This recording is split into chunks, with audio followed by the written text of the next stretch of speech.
Yes, guys, you know what time it is. It's your boy David at the Irish Hotspur, Ireland's #1 Spurs fan, Ireland's only answer to Harry Kane. Just bringing you everything you need to know on Nuno. I have a load of questions here, like when we were supposed to close to a point from Fonseca, that I want to find out a lot more about the guy. And hopefully, Jack, well, I know Jack has all the answers to it. And hopefully, we can educate you guys on the guy too as well. Hopefully, there's things that you didn't know. First and foremost, make sure you do smash a like on the stream. Subscribe on the channel if you're new. And don't be afraid to help support the channel with a super chat or a channel membership either. Jack, how are you keeping, my man? Not bad, David. I'm kind of getting ready. It channeled my inner Nuno sexual. This morning, David. I'm pretty much know everything from what cologne he's using on that glorious beard to what side of the bed he sleeps on with the missus, and as well, David, I have the Canicotelli that David and I have been learning Italian, over the weekend as well for this upcoming game. Wearing the Croatia armband that Shamu so generously gave me, to remind the English of the previous semifinal, just so they don't get too ahead of themselves. And as well, Shamu gave me with the brand new flat cap as well. Shamu gave me, so everyone big up Shamu in the comments. David, I got the black flat cap, black shirt. I mean, it's color coordinated. Shamu's absolutely outfitted me. No, it's looking the business so you are now, Jackie. He's updating the fashion wear for you, so he is. And look, that's the power of the Harris Army. And look, guys, everyone, everywhere you are, make sure you, after comments you put in, just hashtag Harris Army. Let them be aware of everything. And let's take this channel to the very, very top. You guys, the Harris Army out there watching, and me and Jack, let's all get together and let's take this to the very, very top of the YouTube. We can definitely do it, and I definitely believe in it. But look, Jack, let's welcome in the fan base. We know this channel is absolutely nothing without them. So let's welcome them in. We have the Yid Kid. He's saying, David, is there going to be a fan show tomorrow? Look, no, I'll football tomorrow, man. I won't be doing a fan show. But look, we'll be back Saturday and Sunday, so don't worry about that, my man. Lily White Lane says, looking forward to this one. Big up, Robbie. I hope you're keeping well, man. I hope you're enjoying your summer. Alex Apostolou says, evening, Yids. Big yourself up, Alex. Hope you're keeping well. We have Caleb Newsom says, come on, you Spurs. Big up, Caleb, my man. Big up, Caleb. Shamu Van Spurs. Big up, Shamu. I hope you're keeping well, lad. Shamu, I hope you gave someone. Shamu, hopefully you gave someone a 619. At least in some sense or another today, or at least at one point this week. Absolutely, Shamu. Good to see you, brother. No, 100%. Big up, Shamu. Glad to see you in here, my man. David Fisher. I hope you're keeping well, lad. How are things? We have Lionel Messi. What's going on, lads? Big up, lad. Ronaldo is the GOAT, though. But look, if Messi wins the Cup of America, who knows? You might change my mind, my man. Hot God 10 says, good evening, everyone. Hot God, I hope you're keeping well, man. You're always in here, too. Same as Sand. Big yourself up, Sand. I hope you're keeping well. Another channel regular. Shamu says, does Jack do lottery numbers, too? Actually, I will say on the subway here in New York, there are a lot of advertisements, David, for this free NYC lottery app and stuff. And every single day, David, I get a little bit closer to opening up that app store. I will say. No, 100%, my man. We have a Glea Kakaratis. Big up, Ellie. I hope you're keeping well. I hope you enjoyed your celebrations last night too. Yeah. Congratulations. And I hope, look, as much as it's been banter, I do hope you all enjoy the final. And look, if it goes your way, fair play, and you deserve it. If it doesn't, look, you've made the final. First one since '66. So big up, and I hope you all enjoyed your celebrations last night. Because I know if it was Ireland, I wouldn't be sitting here right now. You'd probably find me naked running down the street in Dublin. To be honest with you, not that that's not what some people want to see out there, but that's probably what you would see if it was Ireland. To be honest with you, so I hope you enjoyed the celebrations. And Ellie says, just was watching Spurs training. And Mora and Ndombele and Delhi look particularly awesome, guys. I hope so, Ellie. I hope so. Look, I've been out all day. I haven't had a chance to check that. But I will get a check. Sorry, Jacko. No, yeah, just to answer Ellie, David, I will say to Ellie, maybe she saw the same thing. I did see Nuno, he took Tanguy to the side in the middle of the field, had a little heart-to-heart to him. It seemed like maybe over something maybe Tanguy did well or something maybe he did poorly, so at least we know that Nuno's already getting in touch with the players, getting personal with the players, being very hands-on. So hopefully Ellie saw that as well. No, brilliant. I absolutely love that. I love to see it. But look, I was out stocking up on the Ben & Jerry's. Had to go out and get a tub of cookie dough, so I was out for a while today, Stuart Such says, do you think we will play attacking football under Nuno? I can't take another season of dull football. look, it is one of my questions, but Jack, just give him a quick short answer there and then give us more of the detail when we get into it. Yeah, I think the funny thing is that with Wolves, you probably have actually maybe debatably seen one of Nuno's most conservative kind of sides. So it's just depending on maybe what type of formation, what type of tactics, what type of philosophy he really wants to embrace. It's not even really like Nuno kind of sticks to something. He kind of likes to actually be flexible in that way. It didn't work out for him as much being flexible at Wolves, but I'll just answer quickly and just say yes, he's fully capable of being attacking. Love it. Absolutely love it, Jacko. David says, Jack and David, 2 days in a row. Looking forward to this one. Pick yourself up, David. I hope you're keeping well. Big up, David. Another channel regular. Sand is calling us Tommy and Arthur Shelby. Big up, Aaron Dove. Another true channel legend. I hope you're keeping well, my man. Which one's Arthur? Brady. Which one's Tommy? I feel like David might be. I feel like David's. I don't know. That's kind of a tough one. Oh, I'd be Tommy. Yeah, I like Arthur. He's a bit wild. He's the wild one. But, you know, Tommy's the leader, lad. That has to be me. I feel like then I would be whoever I'm in season 2, David. I feel like I'm his younger brother, his younger nephew or kin or something that, right, he adopts into the family, you know, the new accountant or whatever that is. Maybe that's who I am. Maybe that's who I am. You know, that's who you are. Eventually I'll upgrade to Arthur. Eventually I'll upgrade to Arthur, you know, one day, but not yet. Too kind. No, absolutely love it. We have Philip Brady. Big yourself up, Philip. I hope you're keeping well. One of the grey-haired gang along with Arthur and Simon. I hope you're keeping well, my man. We have Godfrey Drummond. He says, hello, chaps. Big up, Godfrey. I hope you're keeping well, my man. We have Matt Hayes in the building. Big up, Matty. You know, the home of transfer news. I'll get back to you on WhatsApp shortly, David. Been a crazy, busy day. Some things in the works. Nah, big up, Matty. Look, I hope it's all good things in the works, Matty. That's what I hope. Big up, Alexander Hilton and Dan N, 2 channel legends there as well. Dermot Miles, another channel legend. I hope you're keeping well, Dermot. Big up, Dermot. Good to see you, Dermot.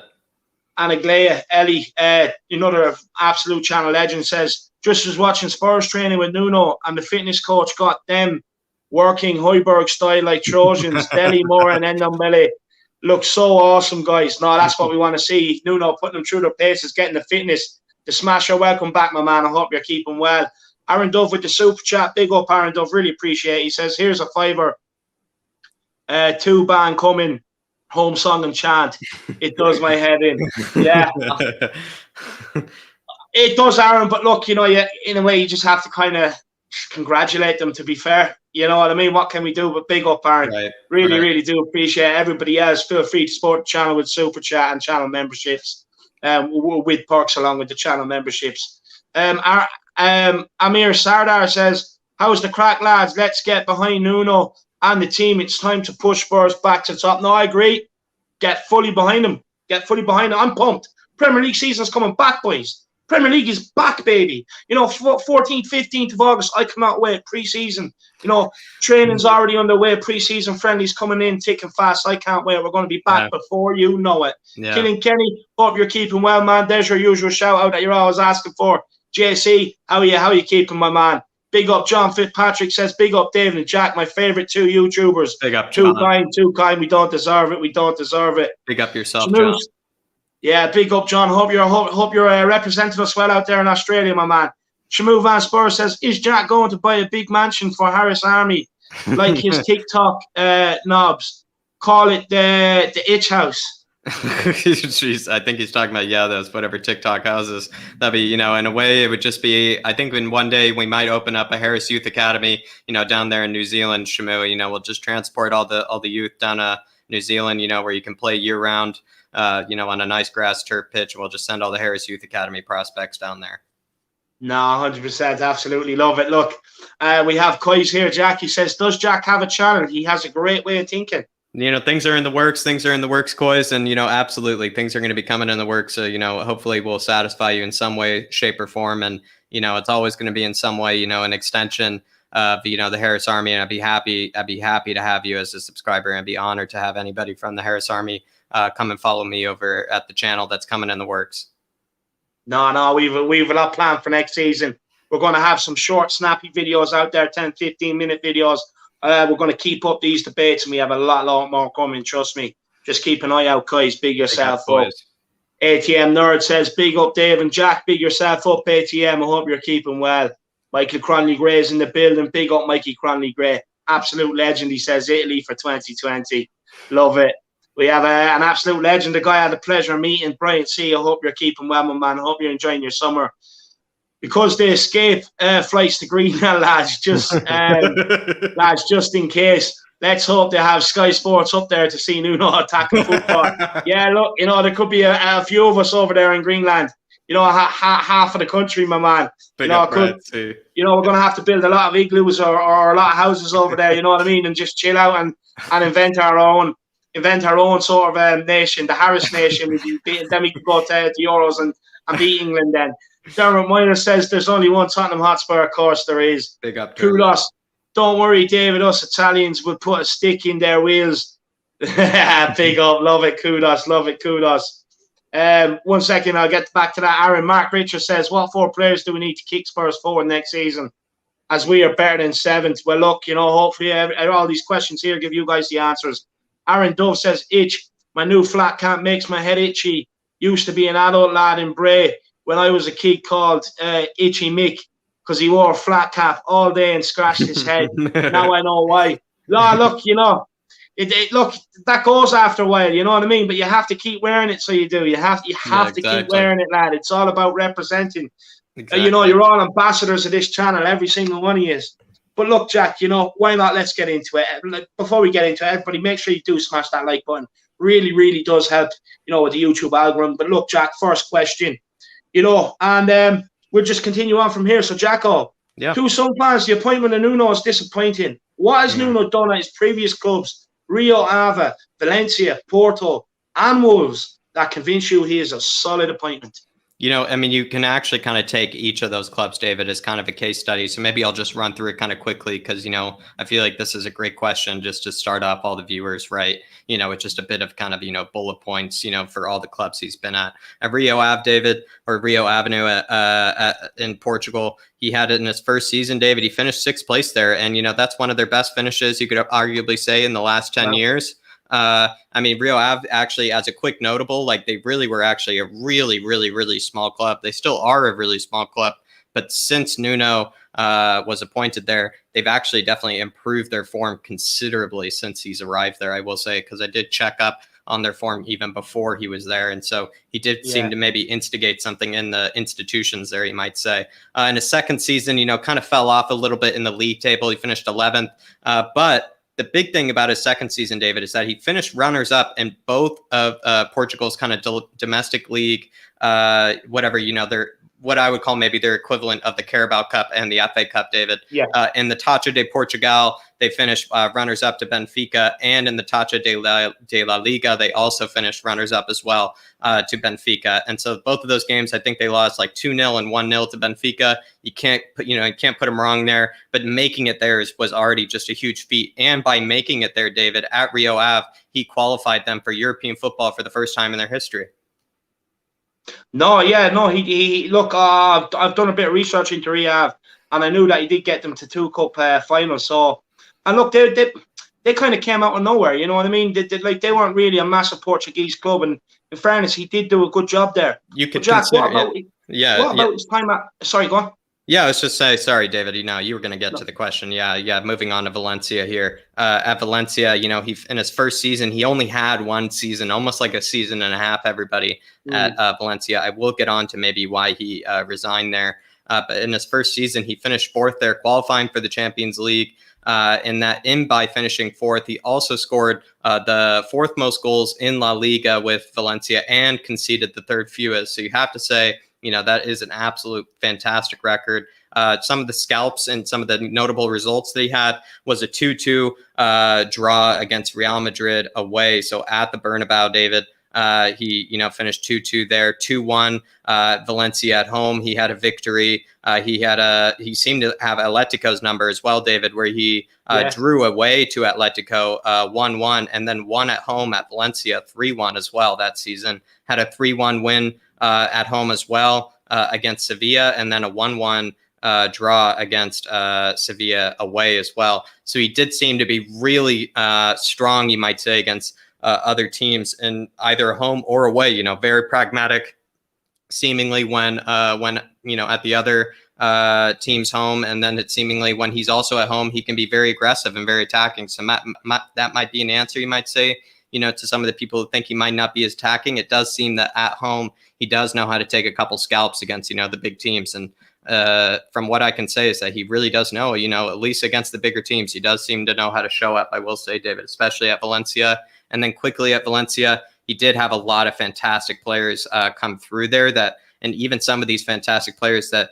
had come through their best years, as footballers were under Nuno Espirito Santo in Valencia as well. And then to move on to Porto quickly with Porto. Oh, I'll just quickly say the reason he resigned at Valencia, he almost seems to have a bit of a like kind of like a Bielsa vibe, David, where he seems to be so invested in the team and the success of the team, so that when he doesn't feel like he's succeeding, when he's not maybe doing an adequate enough job, when he feels like the team isn't winning enough to what he might be expecting of them, he resigns. And and that's what happened at Valencia. They said the results weren't good enough. I kind of looked at the results, David. I mean, obviously in the beginning you look at it, it wasn't very good, but then he still had really notable results against really quality clubs in La Liga. And so it was kind of interesting. It wasn't as bad as maybe you might think, or it wasn't as bad as maybe it was might summarize, but it's kind of one of those Bielsa things where maybe he was just kind of like, it just wasn't meeting his high expectations of himself.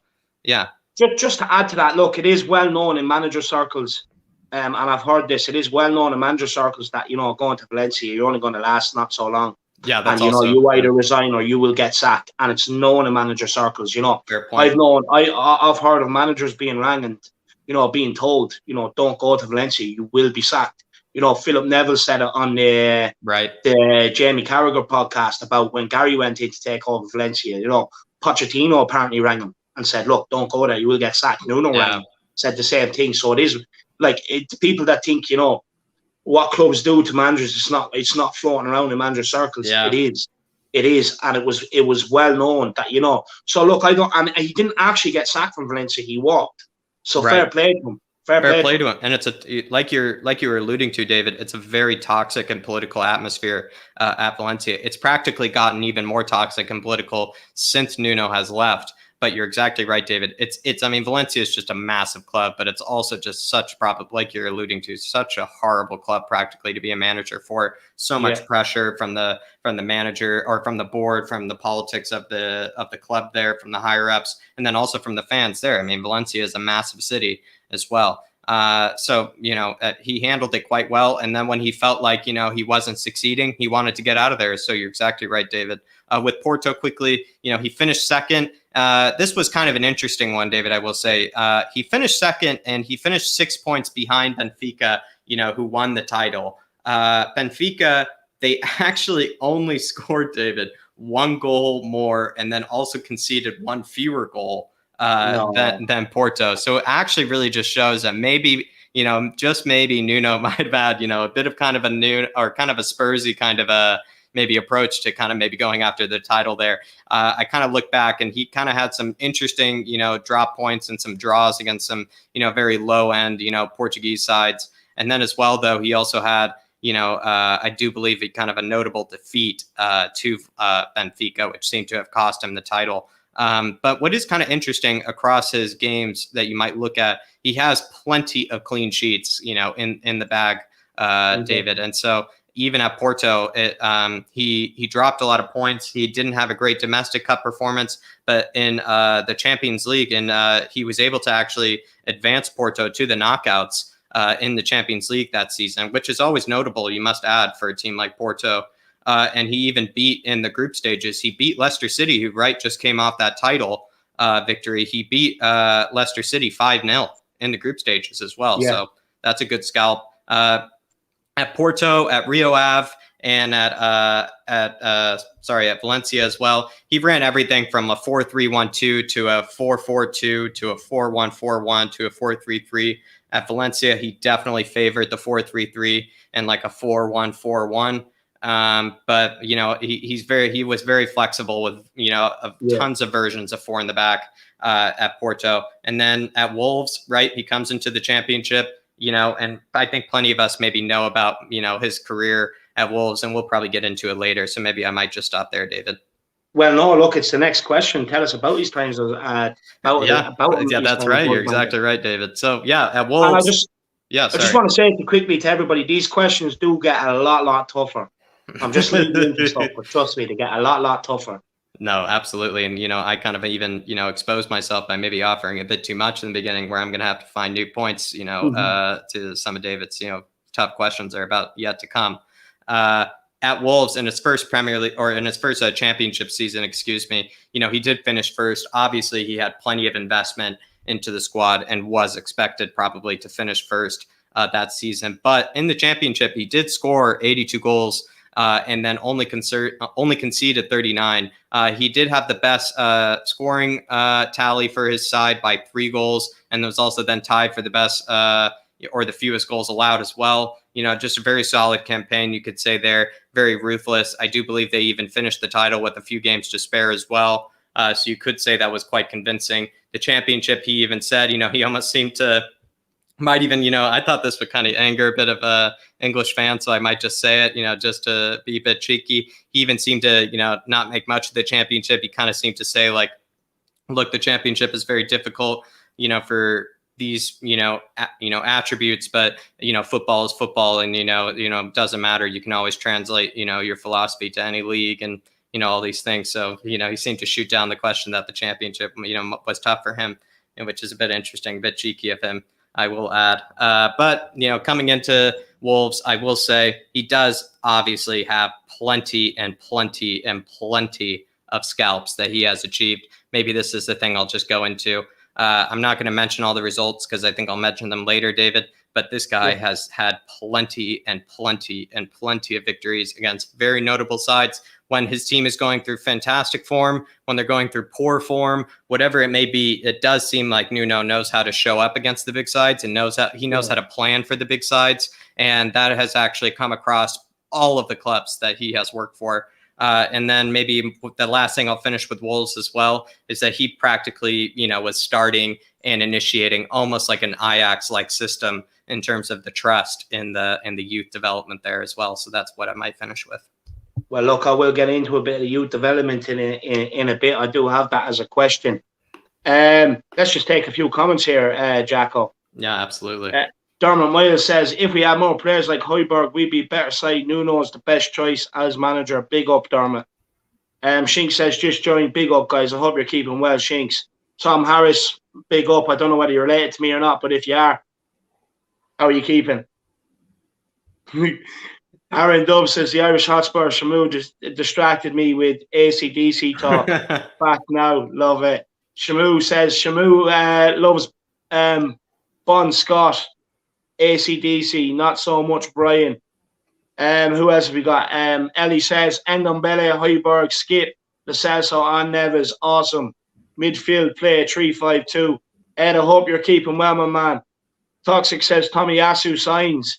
The Yeet Kid says, great insight, guys. We have a lot more coming, Yeet Kid. Ian Nicholson says, biggest news at Spurs today, Hojbjerg shaved the beard. No, 100%. And great praise there by Yeet Kid for Jacko. Vikings grow back overnight. David. He knows. Everybody knows that. No, 100% it does. It's the truth. But look, Nuno was contracted until 2023. Now, we know that injuries to key players hampered their progress. Why did Nuno and Wolves decide to end the contract 2 years early?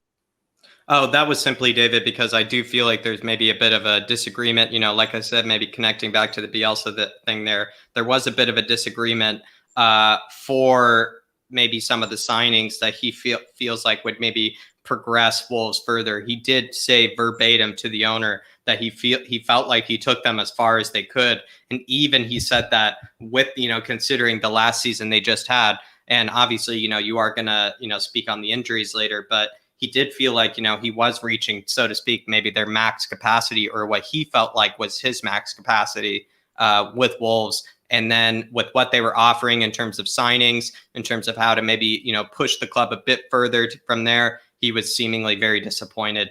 And as well, some of the signings he felt like in relation to the Raul Jimenez problem, David, he did feel like he wasn't satisfied with. And also, like I said, David, he does seem to rely on players. He does like to work with a bit of a smaller squad. You know, he does incorporate a lot of youth, but he does like to work with a bit of a smaller squad. And he just felt like some of the signings that were going to maybe keep the club at least where they are, or at least keep the club maybe progressing. He just felt like we're not, not strong enough. So he just, I think, decided to resign. And maybe that's the thing with Nuno. I think there's a bit of this kind of Bielsa vibe with him, where it's not about the money as much. It's not about, just kind of, all right, I'll just stick through another season, finish out the contract. He kind of just seems to be one of these guys that simply is just, willing to say no simply because he's that invested in his club. He's that invested in the project. He's that invested in whatever is going on. No, that's interesting to hear. And look, in a way, it takes balls to do that. So, fair play to him, because he is protecting his own career, and could allude to why maybe Daniel Levy has given him a 2-year contract. Look, me personally, I actually think it's the way we're going to go forward. I think you're going to see a lot of managers probably just getting 2-year contracts from now on, and then if they do well after the first year, it'll be extended, whatever. But again, Daniel Levy might have seen something, Jack, that might have given him a 2-year contract. The fact that he walked away from Wolves, Valencia. And look, I have another question for you a bit later on some of his time periods at clubs. They haven't exactly been the longest. But look, we get a super chat in here from Aglaya Kakaras. Big up, Aglaya. Ellie, I really do appreciate that. And guys, her Spurs story is coming. So look out for that. That'll be out next week at some stage. So make sure you look out for Ellie's Spurs story. It was a brilliant chat. She had me laughing like she always does, and says, make Hojbjerg part of our flat cap crew, lads. And now he's shaved his beard off. What will you do too, David? Look, I'm going to keep the beard. Hojbjerg's going to grow his beard back. Trust me. He gets his inspiration from me. I wouldn't be surprised to see him walking around in a flat cap very, very soon. He's just regrown it. He wants to get the good beard lines that I have nice and straight. You know what I mean? Yeah. Perfect. He's just regrown it, Ellie. That's all he's doing. Big up, Ellie. Really do appreciate the super chat, and everybody else. Feel free to get them in and help support the channel. But Jack, have you anything to say to Ellie there? No, I think you're exactly right, David. I think with Hojbjerg, he's obviously, seen plenty of, David and I's analysis. He's kind of initiating himself into the flat cap crew. We even have Hojbjerg the General as a fan account, in plenty of the streams here in the Tottenham Army. Who knows? That might even be the Hojbjerg himself. We've been kind of joking about it, but might be the Pierre-Emile David. And, like you said, he's just shaving it all off. He's seen what David has going. David and him even have a similar beard color as well. Similar beard color. So maybe that's what he's just going for, David. He sees the lineup that you have, and it just has to start from scratch and, just copy the Don Hotspur. No, look, let me tell you, this color is all natural, baby. No just for men here. It's all natural. Believe me. But big up, Ellie. Really do appreciate the super chat. Great supporter of the channel. So big up, Ellie. But look, Jack, people say injuries hampered this season at Wolves. Right. But all managers have to deal with injuries. So, and what we know, we know that we have our own injury problems at times throughout the seasons. And sometimes we can get 3 of our best players out at one time. So what was different about his injuries problem at Wolves? Yeah, David, in a way, they were really interesting. And, there was maybe, I'll get onto this later, but think about, just while I'm explaining this, do think about, right, we were talking heavily this season about, Liverpool's injuries, what they had to go through. But let's go through Wolves' injuries. So with Wolves' injuries, they did start out with Marçal was practically, that new left back / center back signing that they got from Olympique Lyon for a decent fee as well. He was in and out of injury, David, the entire season. Didn't seem to be able to play a consistent run of games. They did sign him, as a kind of a good filler for both the center back and the left back position to be a bit more conservative, to be kind of a body in the box as well. He never really seemed to show up. With the likes of Jimenez, obviously out for the entirety of the season when he went out. And I do believe, David, that was in November, so quite early in the season as well. So that's your number 9 out for the entire season. With Podence went out for, I believe, at least 2 months as well, David, very early into the season. And with Podence, that's one of their main creators, one of their best take-on players as well in terms of being able to take on players and put balls into the box. He's an excellent crosser as well. So they lost a huge creator, also a goal scorer as well, because I feel like when he went out on injury, I do believe that was a little bit after Jimenez, it was about a month or two after.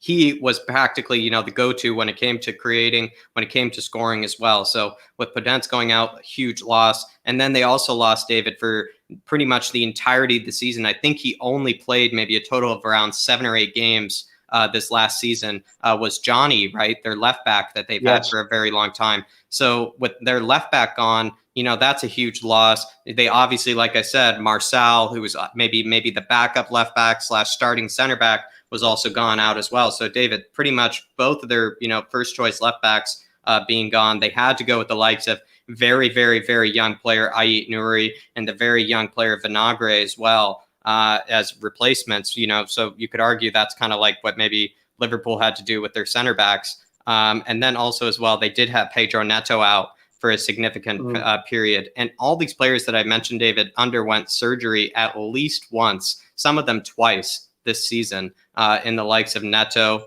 Johnny, Podence, Marcel. So you really think about it, David, that's just absolutely brutal. And the reason why I think this was actually maybe, I would argue, worse than Liverpool's injuries is just simply because you have injuries for not only your goal scorers that provide goals to win games, but then also your main defensive players. And also we think about how vital fullbacks are for this team and for how vital fullbacks are for most teams. And if you lose both of your first choice left backs, and as well, they did just lose Matt Doherty just from transfer as well. Nelson Semedo don't really rate as much. You know, it really was, you know, in a way just set up to be doomed. And maybe with him, you know, finishing comfortably ahead of relegation, you might argue was a huge success with the injuries in mind, because David, I don't know about you, but I heard it every single day. It seemed like, you know, about Pool fans are, you know, just saying like, you know, look where they are with no center backs, you know, like it's causing this, and this. But they have like 3 Ballon d'Or players up front as well, you know, to keep them up top.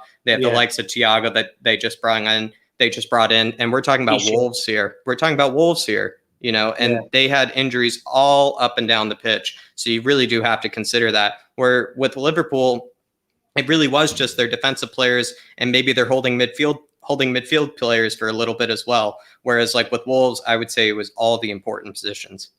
But as well, if you look at the size of the squads, like you look at Liverpool, they have more than enough. With Nuno, it was a really, really small squad at Wolves he was working with. And, you know, of course, when you don't have the players to come in and you're bringing in and out young lads and stuff like that, look, it's going to affect your season. So, no, look, fair answer there, Jack. Good answer. Good research on that too. Yeah, big up, Jack. That was some research into that question. Fair play, Jack. Kudos says, who has a better smile, Jack or Alex? Definitely Alex. Definitely Alex. I feel like Alex has, you know, a bit more dental care than I do. I can tell. Definitely, the dentist is probably a bit happier with him when he gets his checkups than with me, David. I can definitely tell. No, 100%. And Shmoo's waking and baking. Big up, Shmoo. Just watch the munchies, my man. Big kid. I haven't seen Hojbjerg yet. Tottenham Texan says, big up, guys. Great content for a 7-hour drive across Texas. Appreciate the stream. Thank you so much, my man. Jack, you know, any towns you know you recommend to drive through in Texas or anything like that? No, I just maybe a quick fact that, you know, I think Tottenham Texan might absolutely love is my favorite fact about Texas is with Texas, it's a shorter drive from Dallas to Chicago than it is from Dallas to El Paso. And David, El Paso is in the same state as Texas. Wow. No, so it takes longer. I think it's something like between Dallas and El Paso, 2 cities in the same state, David. I think it's something over like a 15-hour drive or something like that. So it's like 2 different countries practically. So Texas, I think the best state. I think the best state in the whole country, just because it's just, absolutely. Big up Tottenham, Texas.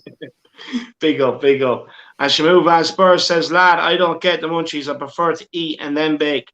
Much more rewarding. Oh, watch the pancakes, Shamu. Watch the pancakes. He's lying a little bit because he showed me a big stack of pancakes, you know, for his birthday, David. You know, and I think he finished the whole thing as well. So, you know, he might be lying to us a little bit. You know, the pancakes can be a little sneaky. Yeah, no, look. Some people might know how that is, you know, the munchies. But look, Wolves changed from a back 5 from the previous season, Jack, and actually went with a back 4 last season. Right. Now, it's not something people are talking about, but did the change in system affect their campaign? It did kind of. And what's even kind of funny is that some have said, David, that, you know, they switched it because Jimenez, right, had that horrific injury that, made them maybe have to think about things differently. He actually experimented with it, Dave, I believe at least 2 games before that Arsenal game. So he seemed to, the reason why I did some research into it and to what some Wolves blogs were saying, what also just Sky Sports was saying, they seem to think that with Nuno, he was a little bit worried about the goal output. And he was a little bit worried that most of their goals, David, were coming in late into the second half. And practically, I think they were one of the worst teams in the Premier League that season in terms of scoring in the first half. They were a team that just never seemed to be able to score in the first half. They had to leave it till late. And I think it was something that was bothering Nuno and probably bothering the fans as well. So he decided to switch to a back 4, switch to a 4-3-3, switch to kind of a conventional 4-2-3-1. And what maybe caused that, when maybe changed things, was that meant that Traore, right, Adama Traore, was maybe playing exclusively kind of forward instead of maybe playing a part of that kind of wing back position that I kind of thought maybe he was best at. He started playing a bit more up top, playing a bit, next to the striker. And that was just an experiment that Nuno had to make maybe just to see if they could actually get, more goals, you could say, in the first half. And obviously then the Jimenez injury horrifically happened. And then also happened very obviously, unfortunately, soon after, like David, like I'm not kidding, like a game or 2 after this experiment. And it kind of just left him, with an absolute puzzle. Do I continue with this 4 in the back, considering my star man is out? Do I go back to what everyone else knows? And it kind of left him with that pickle. No, that's an interesting and good research on that. Because it's not something a lot of people have been talking about, that he did switch from the 5 to the 4. And no, look, right. I agree. Solid answer there, Jack. And again, great research, my man. Great research. We have a super chat here from Ellie. Says, make Hojbjerg our captain. Campaign building up momentum. So come on, Nuno, over to you. Pierre, our captain, fantastic, will lead us back to glory because he depicts to dare is to do. Lads, he's vital to bringing those trophies back. I agree. Look, everybody else that's watching, let us know in the comments, but I agree. I think, and it's something I've been saying all last season too, we need to hand over the captaincy to Hojbjerg. I'm sorry, look, Lloris, like, he doesn't inspire me. I think we need it to someone. We need to give it to someone like Hojbjerg who has he celebrates a tackle like he's after scoring a goal, Jack. He right. has the aggression. He has the mentality. And for me, he's just a leader on the pitch. He leads by example. He gets stuck in. He's very comfortable on the ball. He'll bollock players if they're not doing their job. But he'll also hold his hand up if he makes a mistake. Yeah. And it just goes to show he played nearly every game last season. And for me, I think he's a leader of men. That's why I call him Pierre-Emile Brickhouse, the Viking. Because, he's an absolute legend in my eyes. And I'm absolutely delighted to have him. He's kind of as close you get as an old school midfielder you could get in the modern day game. You know what I mean? So I think he's absolutely brilliant. But what do you think, Jack? No, I think, I've been seeing, there was that petition you might even saw, David, where, majority of British fans, advocating for, a bank holiday to happen, after it comes home. I think, right under that petition, one of the questions as well should be, should Pierre be automatically named captain for next season? And hopefully Nuno is on the same lines as us, Ellie. I really hope he is, because given the looks that, I tweeted, given the looks that he was giving Dele and Moon Boots the other day, it seems like he's on the same kind of line of thinking, Nuno, as, David and I here, as well as you, Ellie. I'm sure you and Nuno are kind of, thinking the same ways, very wise thinkers. And, he's probably, just like you, Ellie, he's probably just thinking, just wait till Pierre gets back and I'll just show them what a real player looks like, what a real attitude is. And he's probably just going to make him, captain from then on. He's probably going to have, majority of the players like Moon Boots washing his boots every day, cleaning them up, making sure that, Hojbjerg's well fed, that Hojbjerg has the right, lotion on and all these things. I really do hope that Nuno absolutely, surrounds Hojbjerg with praise. No, look, what Nuno should be doing is making Winks clean his boots. Definitely should be happening, Jack. Winks the boot cleaner. That's what you should be doing with him. Because at the end of the day, he's not even fit to lace Hojbjerg's boots. Like, he wants to get back on the Tottenham pitch. He should be made look at them boots, smell the Tottenham turf off it, right? Smell the Tottenham turf, and then get that desire and the hunger to go out there and play play to the best of his ability. So look, I definitely think we should make him captain, and that Hojbjerg should make Winks' boot boy, so that and make him start smelling the turf, Tottenham turf, as he comes off and realizes, what it's like to play for Tottenham. But big up, Ellie, another great, fantastic super chat. Really, really, really do appreciate it. You're an absolute legend. And we have 2 more super chats here, Jack. We have one from Brian C. Big up, Brian C. Big up, Brian C. Agree 100%. I really hope Nuno sees Hojbjerg as captain for next season. He's a born leader. No, he is. Look, Brian C., you know what I'm talking about. He's a Roy Keane-esque midfielder, right? You know what I'm talking about, Brian.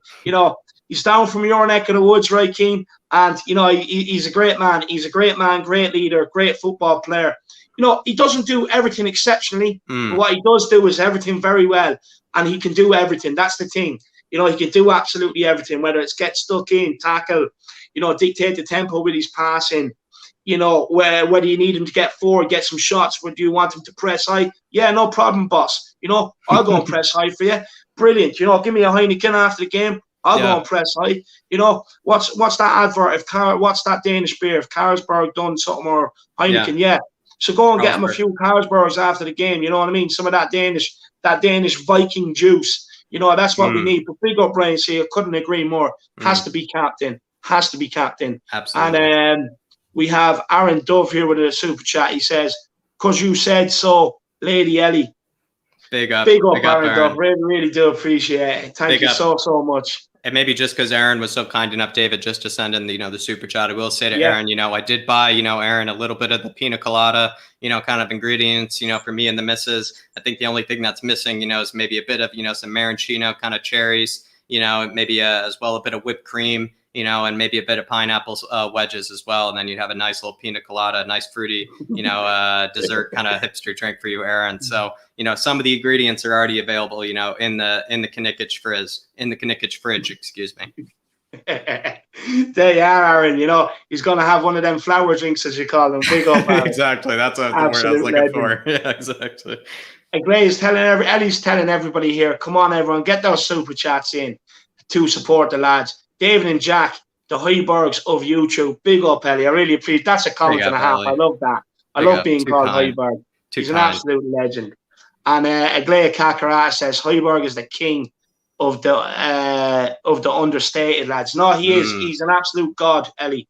He's a god, and he is going to be a god because since Moussa Dembele left, we've been crying for that experienced midfielder who knows how to play there, doesn't panic, and that's what Hojbjerg is. And I'm absolutely delighted we signed him. And I said this to everybody when we signed him, Jack. That when we do sign Hojbjerg, that he's a lot better than what people think he is. He's not just a destroyer or a man in the middle like people. He's a lot better on the ball than what people think he is as well. I think we've a lot more to come from him this season. What do you think, Jack?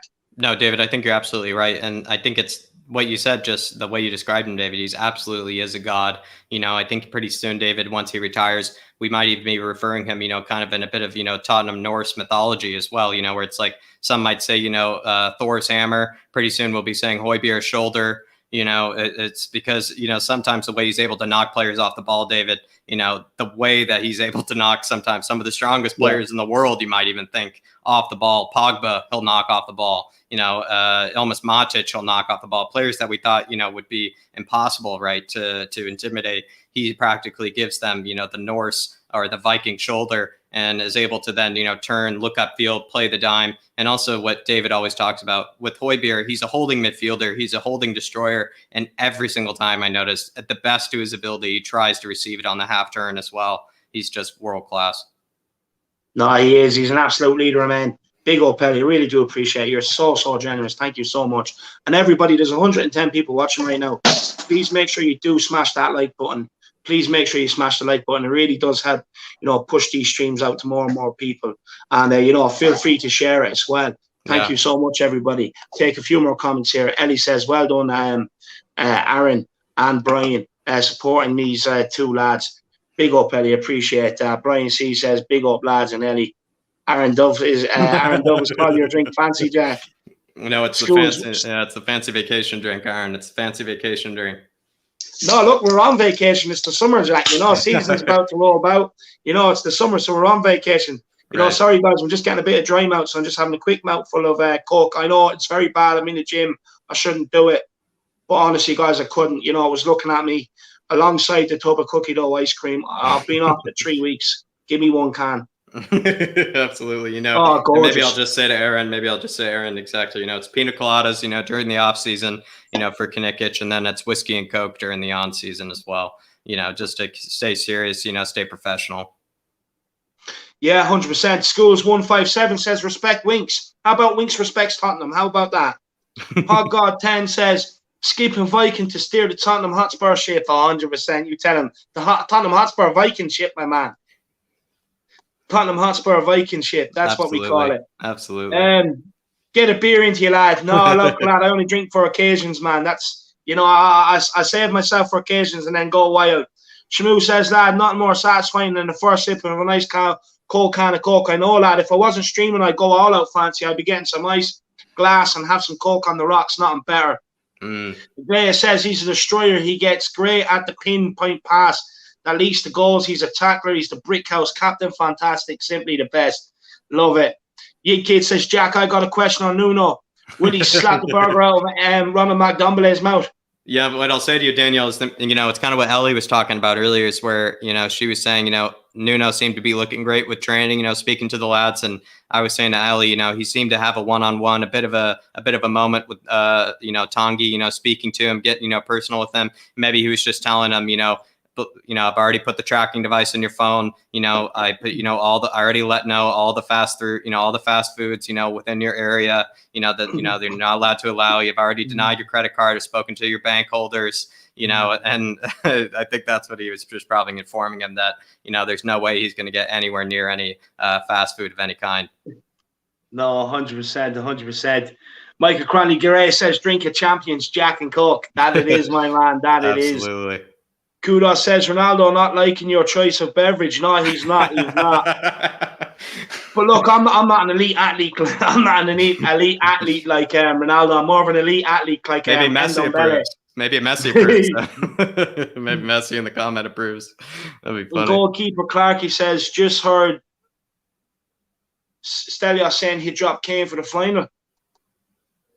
Look, each their own. To be honest, we could care less. Honestly, that's the thing with what the England tactics are, what they choose. To be honest, if they pick me as striker, that might actually be their best decision. Honestly, that's what I'll say. They should put me in number 9. Honestly, I think I've been kind of waiting for the debut there for the Three Lions, David. I think I honestly do a job. Look, we can ask Kieran. I don't miss much, but if they put me up front, I definitely wouldn't find the back of the net anyway. Dermot Miles, big up, Dermot. I hope you're keeping well, my man. I hope you're doing well. Thank you so much for the super chat. He says, we need Hojbjerg as captain all the way. Nuno will be very early on suss out the players who don't try hard. We need players who care for this club. Come on, you Spurs. Exactly, Dermot. Exactly.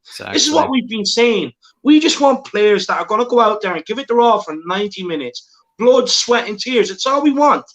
I couldn't care what your Instagram or anything like that, as long as you're performing on the pitch. When I start caring about what you're doing off the pitch with Instagram and, all this other sort of stupid shit, I only start caring because you're not giving it all for the club that we love.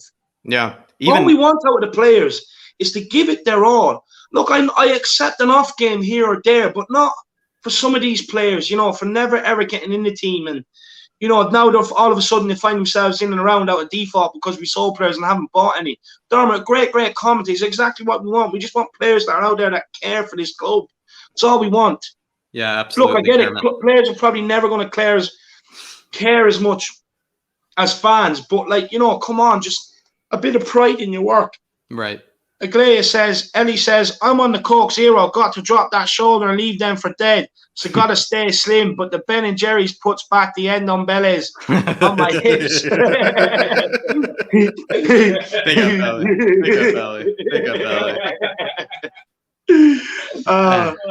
Oh, that's classic, Jack. No, yeah. I mean, do you want to respond? No, what I'll tell Ellie is, sometimes the Ben and Jerry's, as much as you might think it's holding you back, it's kind of the thing that you need to just reward yourself, Ellie, especially when you have a good day on the pitch, when you have a good 7 out of 10, it's not a bad thing to reward yourself with. If you finish with a brace, maybe Ellie plays in the middle of the park, David, so if Ellie, maybe she finishes with a brace, that's definitely worth a whole pint, at Ben and Jerry's, I would say, that doesn't matter because clearly you're class enough to be able to work it off the next day. But look, sometimes you need the end and belly and the hips, you know. So when someone comes in, you just bounce them off, you know what I mean? Right, you don't That's need what a I do. shoulder. I keep a bit of end and belly on my hips. So anyone comes in to jostle me, hit them flying, and they end up going through the railings. That's exactly what it's about. And look, Coke Zero, I'll be honest with you, it's not the same as, you don't get that satisfaction as you do out of a can of a Coke. So look, I'll punish myself tomorrow. I'll cry on the treadmill when it's, you know, getting tough, and I realise that can of Coke I had tonight, you know, that's when it'll really affect me. But big up, Ellie. And she says, well done, Harris Army. More and more super chats. Come on, big up. Appreciate it, Ellie. Appreciate the drive. You're an absolute trooper. Thank you so much. Yeah, Ellie, way too kind. Alex D says, here we go, clutching at straws, David. Alex, you know, here you are, you know, winding us up. Look, still here backing crap players, you know, that don't deserve to be backed. Like, you know, look, I'll be honest with you, Alex, I've actually heard you say more bad things about Harry Kane than what I've ever heard you say about Winks and Davies. Now, who deserves more praise there, Jack? Harry Kane or Winks and Davies? You know, it's, you know, but I'm so taken aback by that, David. I'm just going to have to quickly answer, you know, H game. But, you know, I'm just trying to put myself into the mindset of, you know, maybe what Alex has been seeing with Stinksy. You know, maybe Alex has just seen a bit too many, you know, a bit too many of the Head and Shoulders commercials. He's kind of mixing commercials with football, David. You know, and as well, maybe, you know, what Alex maybe always says to you, David, what I might say to Alex right now, Alex, you're playing a little bit too much FIFA, you know, playing a little bit too much FIFA with Winksy. You know, you're making Winksy look like, you know, he's good in the game. You're making Winksy seem like he's a good player in real life, you know, but Alex, big yourself up though. Alex, good to see you in the chat. Good to see you.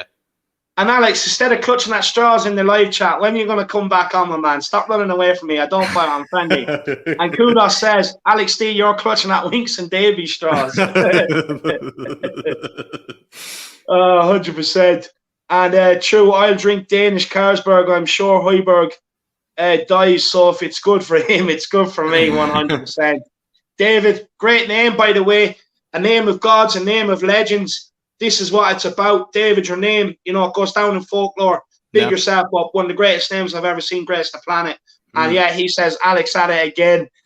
And Dermot Wales says, we all need to support David and Jack. The Harris Army, the best in the world. Big up, Dermot. You know, too kind with them words, man. Too kind with them words. Absolute legend. And JC says, if Spurs develop the Denmark attitude of a team playing together, then we'll have a good season. Look, and that's another thing. That's what we want, is togetherness. We want players pulling it. But you know why that happens, though, JC? Is because they all want to die for Denmark. It's as simple as that. Yeah. Die for Denmark. It's what they want to do. They love the country. When they put on the jersey, it does something to their inner soul. You know, it makes their balls tingle. They run out there and they fucking give it their all. Yeah, and that's what you want. They're a very hard team to beat, and they're very, very determined, Jack. Isn't that what we want at Tottenham? No, David, and that's what you were kind of alluding to earlier, David. What it's just like players who just give their all for 90 minutes. Like what you see all the time in the Euros, David, are players, right? Players who give their all the whole 90 minutes. They don't make up for sometimes their play, David, you know, with technical ability, with Megs, you know, with, you know, some of the skills that, you know, Delhi does. They make up for it by running back. They make up for it by tracking back. They make up for it by putting in, you know, an unselfish tackle. They make up for it by, you know, maybe tracking the whole man all the way back, despite them even being a winger as well. You know, they make up for it by sitting behind the ball with the rest of their teammates the whole 90 minutes, you know, whatever it takes in order to win the game. And that's what all we're asking from Spurs. We don't need to be the best team. We just need to play like a team that wants to win the game.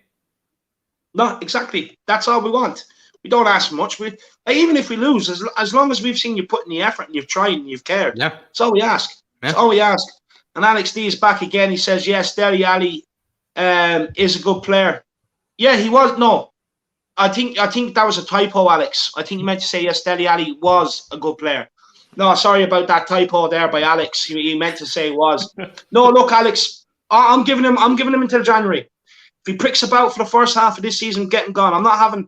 Look, just because you like his new hairdo and you want to buy his single when it comes out, right? You know what I mean? With all these pictures, it looks like the release of his debut single, right?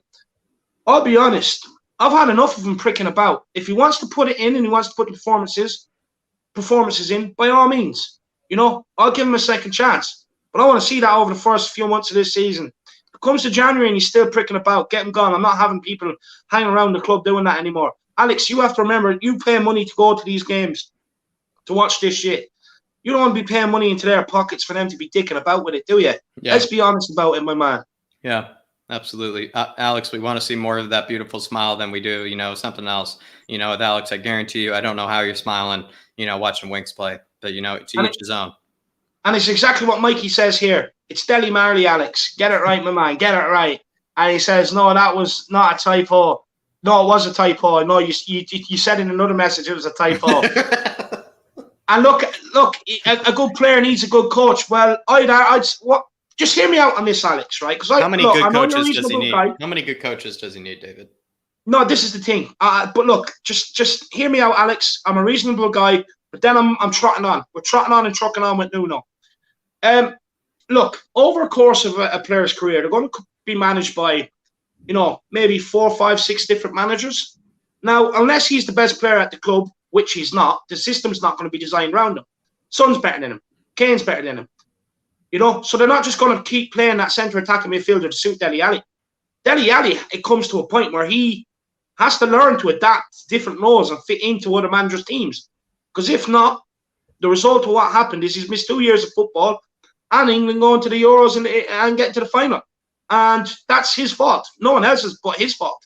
Because he didn't want to adapt to different managers and different styles. So unless he's going to do that, his career is going to stagnate because not many managers are going to put up with him. They're just going to come in and say, oh, your problem, can we get rid of him, Daniel? No, I love Ali. Okay, well, then he's not playing. He's just going to sit there. So if you're... And then, that's what's going to happen. Look, Dele, there's a player in there. We know that, Alex. But comes a point where he has to man up and just start adapting to get into different managers' teams. It's that simple. It's that simple, my man. And then Brad says, just brought my first season ticket because I support my club through thick and thin. Believe this is a great new beginning, but agree there needs to be a squad call. Come on, you Spurs. Big up, Brad. I'm delighted you got your season ticket, man. And go and enjoy the living shit out of that this season, my man. I'm jealous. I'm not going to lie. Well, anybody that watches the Irish Hotspur as well that has a season ticket, you just know that there's a good mind there. Any flat capper that's in the stadium, any member of the Harris Army that's in the stadium, they're thinking right, David. They're thinking right, and they're saying the right things. No, exactly, 100%, 100%. Look, enough fooling around with Alex now. Let's move on. I do love you, though, Alex. You know that, my man. Give me a text. Alex. Give me a text, my man. Big up, look, Alex. Let's crack on here, Jacko. It's not the Alex show; it's the Nuno show. So, where were we? Where did we leave off? Oh yeah. So look, rumors say Nuno sold Doherty at Wolves because he was changing his system from a 5 at the back to a 4 at the back, and he knew Doherty couldn't play right back. So how will he get Doherty flying again? Will he go 5 at the back to get Doherty into the team and to suit that? Or will he go to 4 at the back, which was his new system at Wolves last season? Yeah, David. And by the way, I want people to give me credit for that question. Yeah, just took the words out of my mouth, David. Took the words out of my mouth. Just going to say, fantastic question. David, maybe the way I'll first answer it is I just maybe have to just be realistic and say I don't think Doherty at all will be featured in a 4 in the back. I do think with Nuno, he might be actually, counterbalancing, might go often, in between a back 4 and a back 5. And then with Doherty will always be that right wing back. And he might actually, might even see someone that might be a winger, might see someone that, might be an unconventional right wing back, maybe be the other option for him as well, out there. But I do see him only using Doherty as the right wing back. And maybe, just maybe, that if he ever goes to a back 4, I do see him using the likes of Tomiyasu, maybe Tanganga as well. It's just a very defensive, conservative fullback, in that back 4. He kind of did that with Marcel, David. I think that was kind of the intent, with Marcel. Marcel is like kind of a very, gifted kind of technical center back that can play fullback. And I think that was maybe part of the point was that with Marcel, when they moved to the 4 back, when he tried to move to 4 in the back, Marcel could be a very good defensively solid player that could be in that back 4 on the fullback position. And I do think that that's probably going to be the case with the likes of Tomiyasu and Tanganga. And I don't see Doherty playing in the back 4, as unfortunate as that is. I do see him probably just, whispering into Doherty's ears, being the Doherty whisperer as he once was, and having him be that very, very dangerous right wing back that he once was exclusively.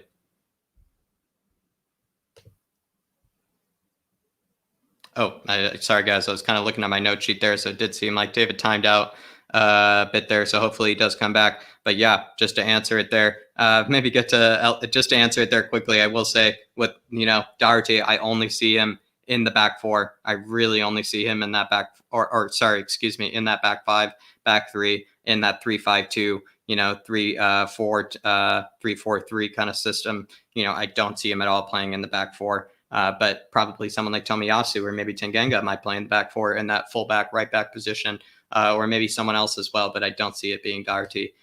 Very, very generous super chat again from Ellie Kakaratis here. Big yourself up, Ellie. And she says, Nuno will fire up Tanguy and Dembele, and we're going to see him light up the Prem. And Dele, I agree, has to step up. And Nuno won't take no shit from him. And last job for Nuno. Sorry, let me read that again, Ellie. And Dele, I agree, has to step up. And Nuno won't take no shit from him. And last job for Nuno.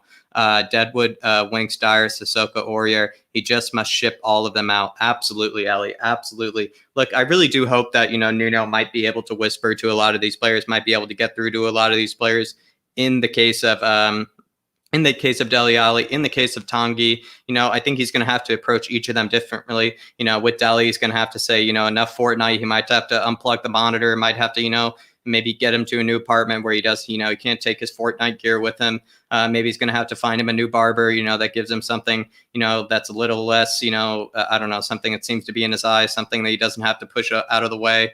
And then as well, you might think as well that, with Tanguy, might be able to find some way to maybe keep him away from the fast food, keep him away from the drive-thrus as well. I do think, Nuno is going to have to be a bit of a whisperer to the entire squad. And so big yourself up, Ellie. And in terms of the Deadwood, I really do hope that Nuno, in terms of the Deadwood, Ellie, is, looking at all of them and realizing how ridiculously horrible this Deadwood is and how poisonous they are to his squad.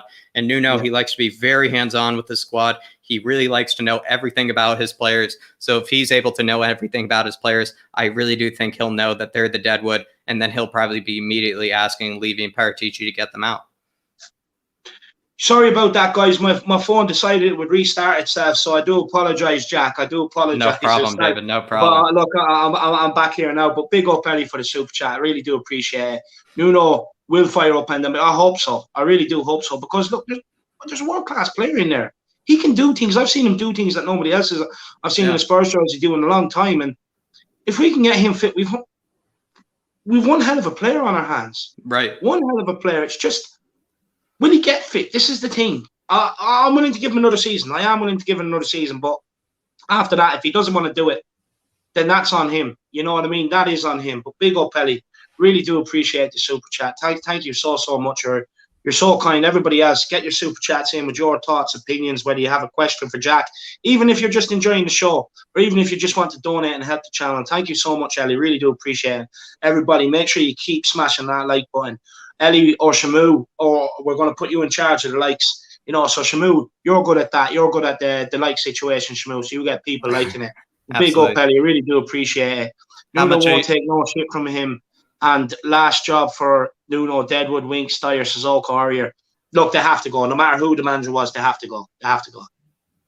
Absolutely, David. That's why I was just saying, I think I was saying to Ellie, Nuno, he gets very personal with the squad, seems to know plenty about his players, once he arrives there. Like Bielsa, he seems to be very similar. Bielsa needs to, just only thinks football, David. It's practically 24/7. He even said that verbatim, David, that, with his, when he goes into any club, when he goes into any job, any project, he says he literally feels like he can't escape it. He feels like it's almost impossible for him to even have a family, have a missus. He's thinking about everything so 24/7. So if David, that just means he's just like you, especially David. It means he's just like David here, because David, sometimes, he calls me up in the middle of the night, he's waking up in a cold sweat because he just saw Winks, pass it out of bounds. He just saw Dyer, he just saw that, Bamford goal where Dyer just stood like a statue.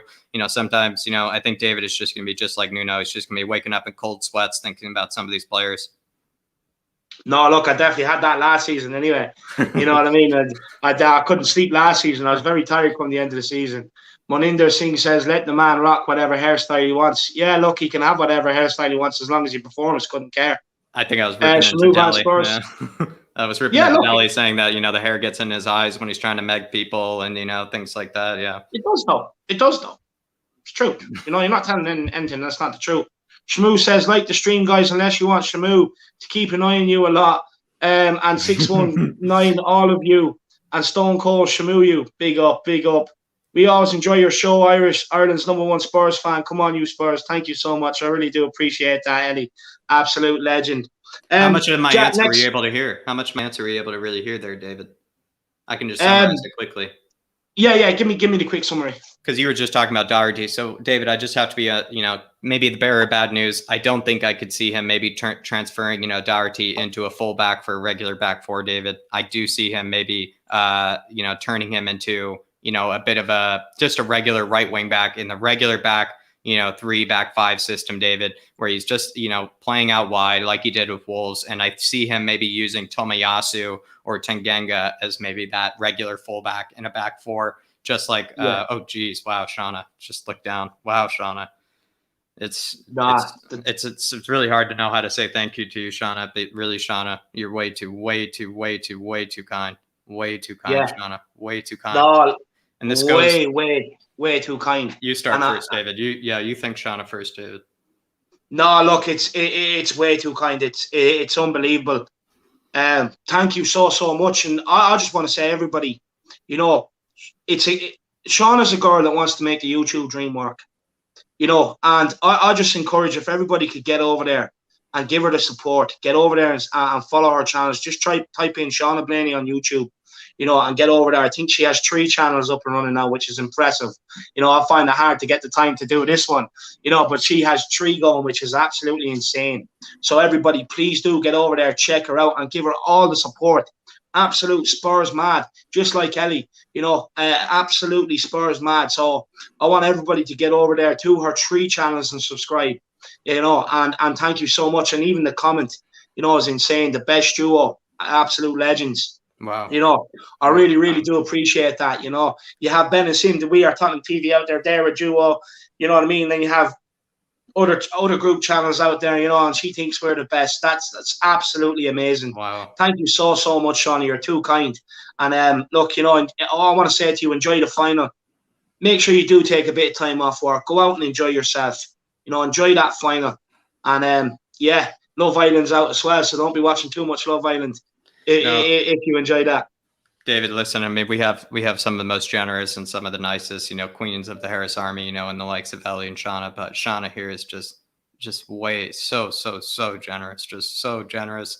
And like David said, everyone go check out Shauna. She's absolutely world-class human being in terms of her generosity, in terms of also her Spurs wisdom. She had an incredible fan call-in show. I remember she was able to handle some of the questions David was giving her. David was able to, give it a bit of a convincing argument, or like maybe of a nuanced take even on moon boots, David, that, a couple of us kind of had to sit back and just kind of be like, maybe we do kind of rip a little hard into him, at certain points, but she's just absolutely world-class, David. She's absolutely world-class. And Shauna, really so generous. Really. I don't know what to say, Shauna. I really don't know what to say.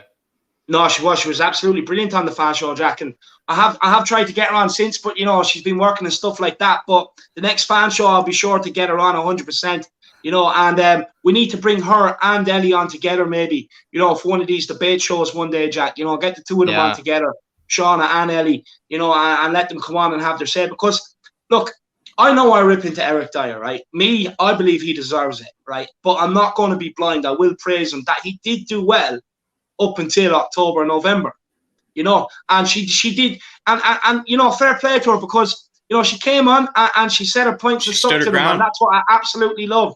You know what I mean? And she made some fantastic points, especially about Dyer. It's a brave thing to do when people are constantly getting on his back for not performing, and then to come on and say, go against the grain and basically like, look, he did perform, up until November. It's an incredibly brave thing to do, but people, please get over to Shauna Blaney's YouTube channel. Shauna, I'm just going to leave this there for a few minutes, just so people can see the name, so they can type it in and get over to your YouTube channel. And Shauna, you don't need permission off me. Just drop the link into the chat anytime you feel like it. Anytime I'm live, drop the link to your channels in the chat, and just tell people it's your channel to get over and subscribe.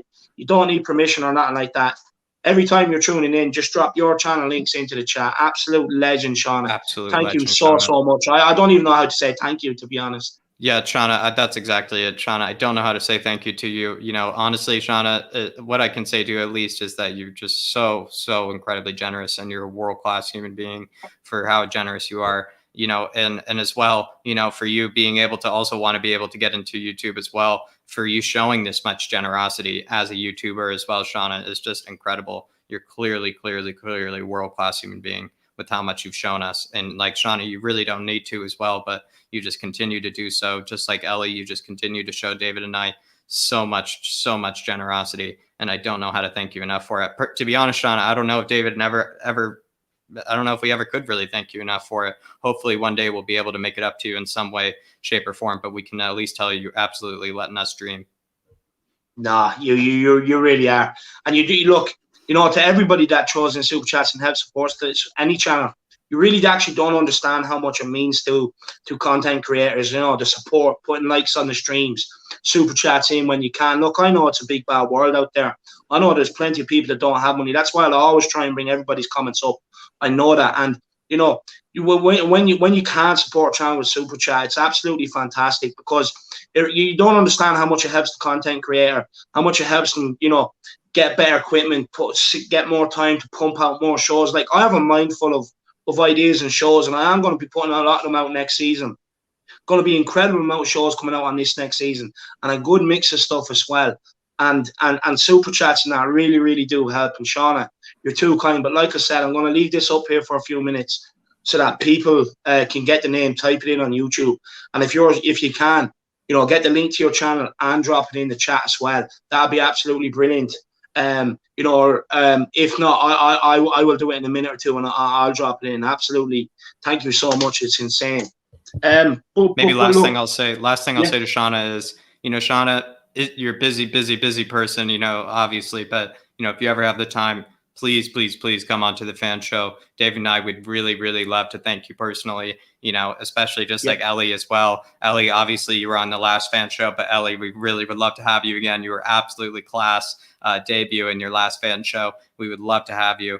It's just, we need to be able to thank you guys personally. You guys have been so incredibly generous to us. So we would love to be able to thank you personally if you have the time to be able to come on the fan show. No, 100%. 100%. And look, I'll even put the fan show out on a day that suits you, Shauna. So, I'll put it out on a day that suits you. So just get in contact and let us know, Shauna. Thank you so much. But look, Jack, we will crack on, because I have a lot more questions to get through here. Absolutely. What did he do with Doherty at Wolves, besides the obvious of playing him at a right wing back that can get the best out of Doherty when he plays, whether he plays at right back or right wing back in Nuno's new system? Yeah, David. So this was a really tough question as well, where this was one where, I couldn't really look as much into the articles or, maybe some of the Wolves, kind of blogs and things like that. This was kind of one where I just had to go, deep and gritty, right, David, into the stats. And with the stats of Doherty, he actually, that spectacular season in 2018 and 2019, David, I think he finished with one season, I think he finished with 5 goals and 4 assists. And the other one, I think it was 4 goals and 5 assists. And so he was one of the best ones in terms of the Premier League, in terms of actually contributions from that kind of right wing back position.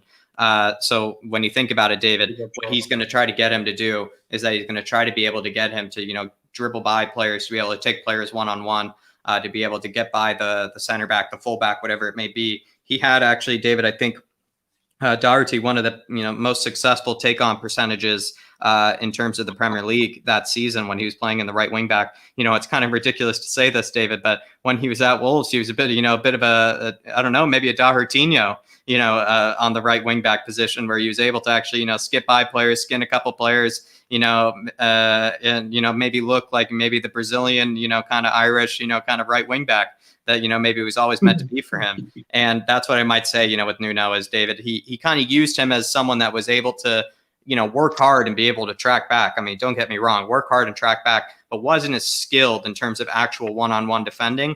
And so he just had him where he was able to come back and track back. But he was actually really good, David, at being able to skin past a player, being able to get by a player and put a shot on goal or put a really good cross into the box as well. And that's basically what he's there for. He's going to be there for someone to be able to receive the ball out wide and basically cause havoc. No, look, that's exactly what we want him to do, cause havoc, because that's why we signed him from Wolves, Jack, to he's a fantastic creator. Cause havoc, because he was getting forward, he was a creator, and he got in the box on the end of things as well. Mm-hmm. So look, I just hope Nuno can get the best out of him. For me, look, I'll give him another season. One performance last year isn't good enough, but he's had the guy that really got him ticking at Wolves, that really gave him a career at the top level. So hopefully, look, he's just a boy from Ireland that went over to England dreaming. I just hopefully he can recapture how lucky he is and really give it to us next season, because he hasn't been great in an Ireland shirt either, Jack, to be honest with you. No, he hasn't. But kudos saying, like I was trying to say there, kudos to saying you turned him into Doherty Carlos, as he said. Doherty Carlos. That's exactly what I love that name. That's brilliant. Yeah, absolutely. Joe Grimes, big up to see Joe Grimes. Good to see you. Joe Grimes, Jordan Stevens, big up the two lads out there. I hope you're keeping well, guys. I hope you're keeping well. Let's talk Spurs, says David. You best be ready for tomorrow for the Spurs connection. Going to have that Kane and Son link up. I'm telling you, lad. Look, your son. I'm the great Harry Kane. But no, 100%. Hopefully you're on my team, man. Hopefully you're on my team. Dermot Miles is checking out. Nah, no worries, Dermot. Hope you're keeping well. Get your rest, my man. Get your rest. Good to see you, Dermot. Glad you could join us, Dermot. I'm really glad you could join us, Dermot. Comments have gone off the chain here, so they have. We have official Sile 19 says Nuno plays a 2-3-5. Maybe I said 2-3-5. Maybe I said that at one point, or actually, official Sile. I will say I'm reading. It's a very it's a tough book to get through, but I'm reading Jonathan Wilson's Inverting the Pyramid. Which is basically the history of football tactics. So, that's what the old Scottish, that was the old Scottish days. They were rocking the 2-3-5, maybe a bit of the 2-4-4. Very, very difficult back then to kind of have a gauge of what football looked like. But yeah, that was a formation actually back then, David. Wow. That's absolutely insane. That's madness. So it is. There is a comment here I wanted to get from Ellie before I get to the other super chat. And thank you so much for the super chat, official Sile 19. I hope I didn't butcher the name, my man. I hope I didn't butcher the name. But big yourself up. There is a comment here from Ellie that I do want to get to. She was absolutely praising you, Jack. And everybody, don't forget, keep getting over to Shauna Blaney. Her YouTube. This is her name here. Make sure you get over, check out her YouTube channel. And, get over there and make sure you smash and subscribe on her channel. Let's help her achieve her dream, the full-time content creator dream. And the Harris Army is definitely one that can definitely help her on the way. So let's do it, guys. And this is from Ellie. This is one I wanted. Jack, the incisive statistics and analysis.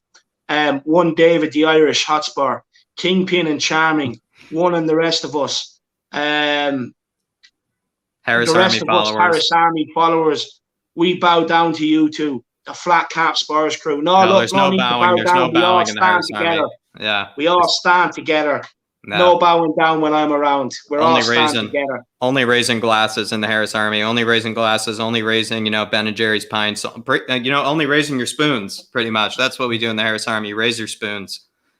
No, 100%. And look, guys, just quickly, I would love to know. We'll be going to a couple of games next season. So if anyone wants to meet up, let me know. And hopefully I can arrange something. We can all, everyone, every single one of us, the Harris Army, we can all meet up, go for a few pints the night before a game. And as well, any of the Irish followers, let me know. It's something that Brian C said to me a while ago, maybe that me and Matt Hayes should be looking at setting up a watch along for the Irish crew, even if it's one game throughout the season. You all just get together and enjoy yourselves. So if there's enough people interested, we'll definitely get on and organise something like that. And Ellie here with the super chat says, you're just incredible, lads. Wow. And just like Hojbjerg earns his Spurs, and deserves every penny, like Jack and said, you two lads deserve every penny, and it will be an honour to appear with you guys and Shauna. Wow. I really do appreciate that, Ellie, honestly. Yeah, I don't know how to take kind words. I really don't. We have to start getting better at awkward, to be honest with you. I don't know how to take a bit of praise. So I'm just going to hand this one to Jacko. No, David, I'll say, we're going to have to start getting better at it just because, people like Ellie, people like Shauna, and not just, Ellie and Shauna, but especially today, Ellie and Shauna have just been so incredibly generous to us and, are just praising, what the duo, the pretty much the new, striker number 9 duo that's kind of coming out in terms of the Spurs content. But David, they're being so kind to us. So, in a way, we're just going to have to start getting better at receiving it, Dad, and we're going to have to start getting better at being able to pay them back for, their generosity as well. But that's very nice of you, Ellie. I do remember saying that the Hojbjerg, deserves every penny every week that with the performances that he's done. In fact, I even said it was almost like abuse with how much we played him this last season. It seemed almost inhumane, with how much we played him. And so, but really the fact that she's saying that, we deserve this just as much as Hojbjerg, way too kind, way too generous. Yeah. Way too kind. Thank you so much, Ellie. I really do appreciate that. Thank you. And Jordan Stevens, Jordan, I hope you're keeping well, my man. And Jack, I'll let you take this one quickly. He says, do you guys realistically think we will have a good transfer window? So tired of shit players year in, year out. Jordan, I mean, what I will say, it won't be your favorite one, but I do think, it won't be actually as disappointing as maybe you might have thought probably a few months ago, Jordan. I do remember a few months ago, we were thinking that, the transfer window was going to be absolutely horrible. We were saying, like it needed to be big, it needed to be huge, but we were just worried that practically nothing was going to come through, that nobody was going to come into the club. But maybe I'll just say to you, Jordan, it seems like with Paratici in there, we're at least going to be getting players in, and it might be cheaper players, might not be the best option, but we're definitely getting players in, and maybe in a certain way, it might be a good transfer window. No, there you are, Jordan. And Brian C says, great call on both ideas, David. Thank you so much, Brian. And Jordan Stevens as well, he says, Jack, David, mate, just slashed out on a season ticket. So let us know when you're over. No, look, I will. I have been offered a ticket for the first game of the season, so I'm hoping to get to that one, the City game, Jordan. But, yeah, look, it's not easy for you to get tickets over here, but people have said they would be able to sort me out with tickets if I ever went over. So that's an absolute big plus. And can we raise some money for a flight for Jack as well? Thanks. I know the missus. Jordan, look, we'll do something. We'll do something. Don't worry about that. Look, we will do something. Maybe we'll do a Jack fundraiser stream or something like that. But don't worry. And guys, another thing is if you wanna put in super chats and help get Jack over for a game, just put afterneath the super chat, hashtag Jack to Tottenham or Jack to Spurs or something like that, and help him, because it's not cheap. It's not cheap, and I would love to get him over to a game. And look, if we can raise half, I'm sure I'll be able to put the other half and get him over and stuff like that. Even to put pressure, on ourselves, David, on the Harris Army and everybody. And also I've been putting pressure on myself with this as well, David. The missus even told me that she wants to be able to go to the UK by March next year, David. So, it's already a hot deadline that's coming up, David. I'm going to have to be able to come through with it as well. So hopefully whatever the Harris Army can help me with would be way, way, way too generous. But, absolutely so kind, would be so kind. But yeah, David, like I'm saying, I think I'm supposed to be back in the UK. I'm supposed to be in the UK for the first time in March. Look, I'll definitely get over there. So, Jack, I'll definitely get over there. I'll make sure I'm over there. Brian Dale's going over in October. I promise him I'll get over there to see him as well. So look, I'll definitely get over when you're over there, Jack. Of course, I have to, man. Oh, no, I think we're even spending most of the time in Ireland as well, David. I think she wants to spend most of the time in Ireland as well. But yeah, big yourself up. Everybody, way too kind, way too kind. No, Ireland's a lovely place, Jack. Ireland's a lovely place, trust me. Let's Talk Spurs says, been listening while doing my exercise tonight. Great show so far. Big up the Harris Army and everyone with the super chats. But I need to hit the bed, David. You better be ready for Astro tomorrow. Jordan, Let's Talk Spurs. Kieran, you better be ready for Astro tomorrow, man. That's what I'm saying to you. Now, look, of course I'll be ready. I will. I'll be ready. Incredible. Wow. Absolutely incredible. Jack, take it away, my man. David, we were just kind of joking about it. And it's, it's just insane. Shauna's just absolutely insane. She's way, way, way too generous, way too generous. I don't know what to say to you, Shauna. Shauna, I promise you, I'll make it up to you. Let me know what New York knickknack or Brooklyn knickknack maybe you want. Maybe you're a basketball fan, Shauna, or something. Maybe you're a baseball fan. Probably not a baseball fan. Not many are, and you probably shouldn't be. There's no good reason to be. But at the same time, Shauna, let me know what New York knickknack I can bring you, because you've been way, way, way too generous to me. Maybe you could send her over something, Jacko. Yeah, well, I already have, with Shamu. Shamu was way too generous to me with all the stuff he's sending. I'm sending an absolute army of a crate of stuff. I wasn't going to say the naughty word, David, to describe it. Look, you can swear, Jack. I've never heard you really swear. No, David, no. I do mean our North London rivals, David. I was going to use a word to describe how much candy I was going to be sending over to Shamu, and I was going to describe it using that word, for the North London rivals. So I'm not going to do it. That would be cursing. But yeah, I was going to send Shamu a huge tub of the best kind of sours, the best kind of jellies in the world.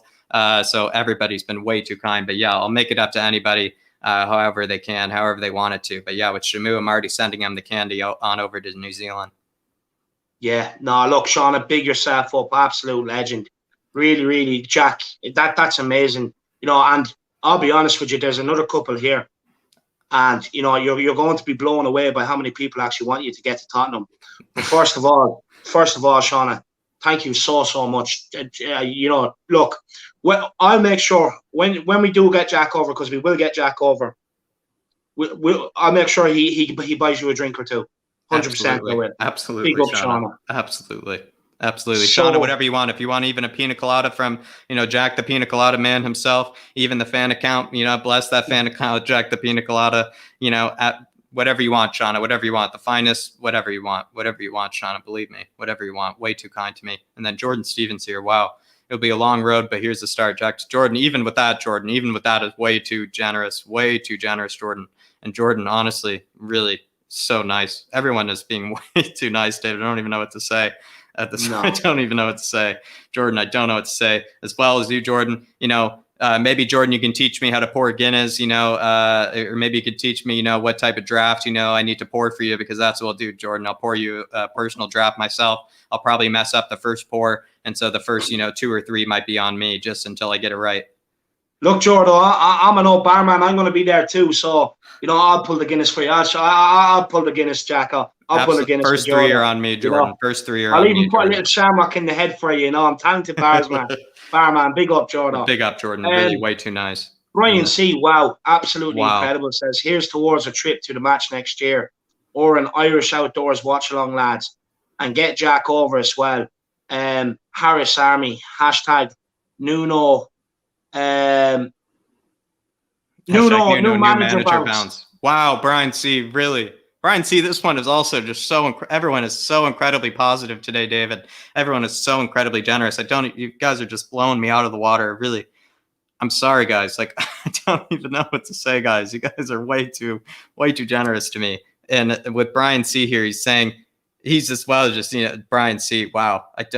Brian C. as well. He's also saying the Nuno new manager bounce. Listen, Brian, that's what really this episode's all about, is trying to, it's not really, we're trying to be objective about Nuno, but simultaneously, we're trying to give you, the new information, the new facts, kind of dive a bit deeper into Nuno, just so that you can kind of, be the smartest man at the pub. So you can be the smartest man at the bar when kind of talking about Nuno. You can sound like, you're even one of Nuno's backroom staff with how much you probably know about him after you watch this episode. But Brian C., really, I love this super chat, and really way too kind to me. And as well, I do love that you said Nuno, new manager bounce. It's exactly what we all need. And it's exactly what Nuno needs as well, that kind of positivity. Yeah. No, big up, Brian. See, that's absolutely incredible. That's insane. And when you do come to this watch along, Brian, the drinks are on me. Absolutely. I owe you for a coffee. No, he's so kind, man. Too generous, right? Why? I wanted to pay for my coffee. I wanted to get my coffee. He would not let me one bit.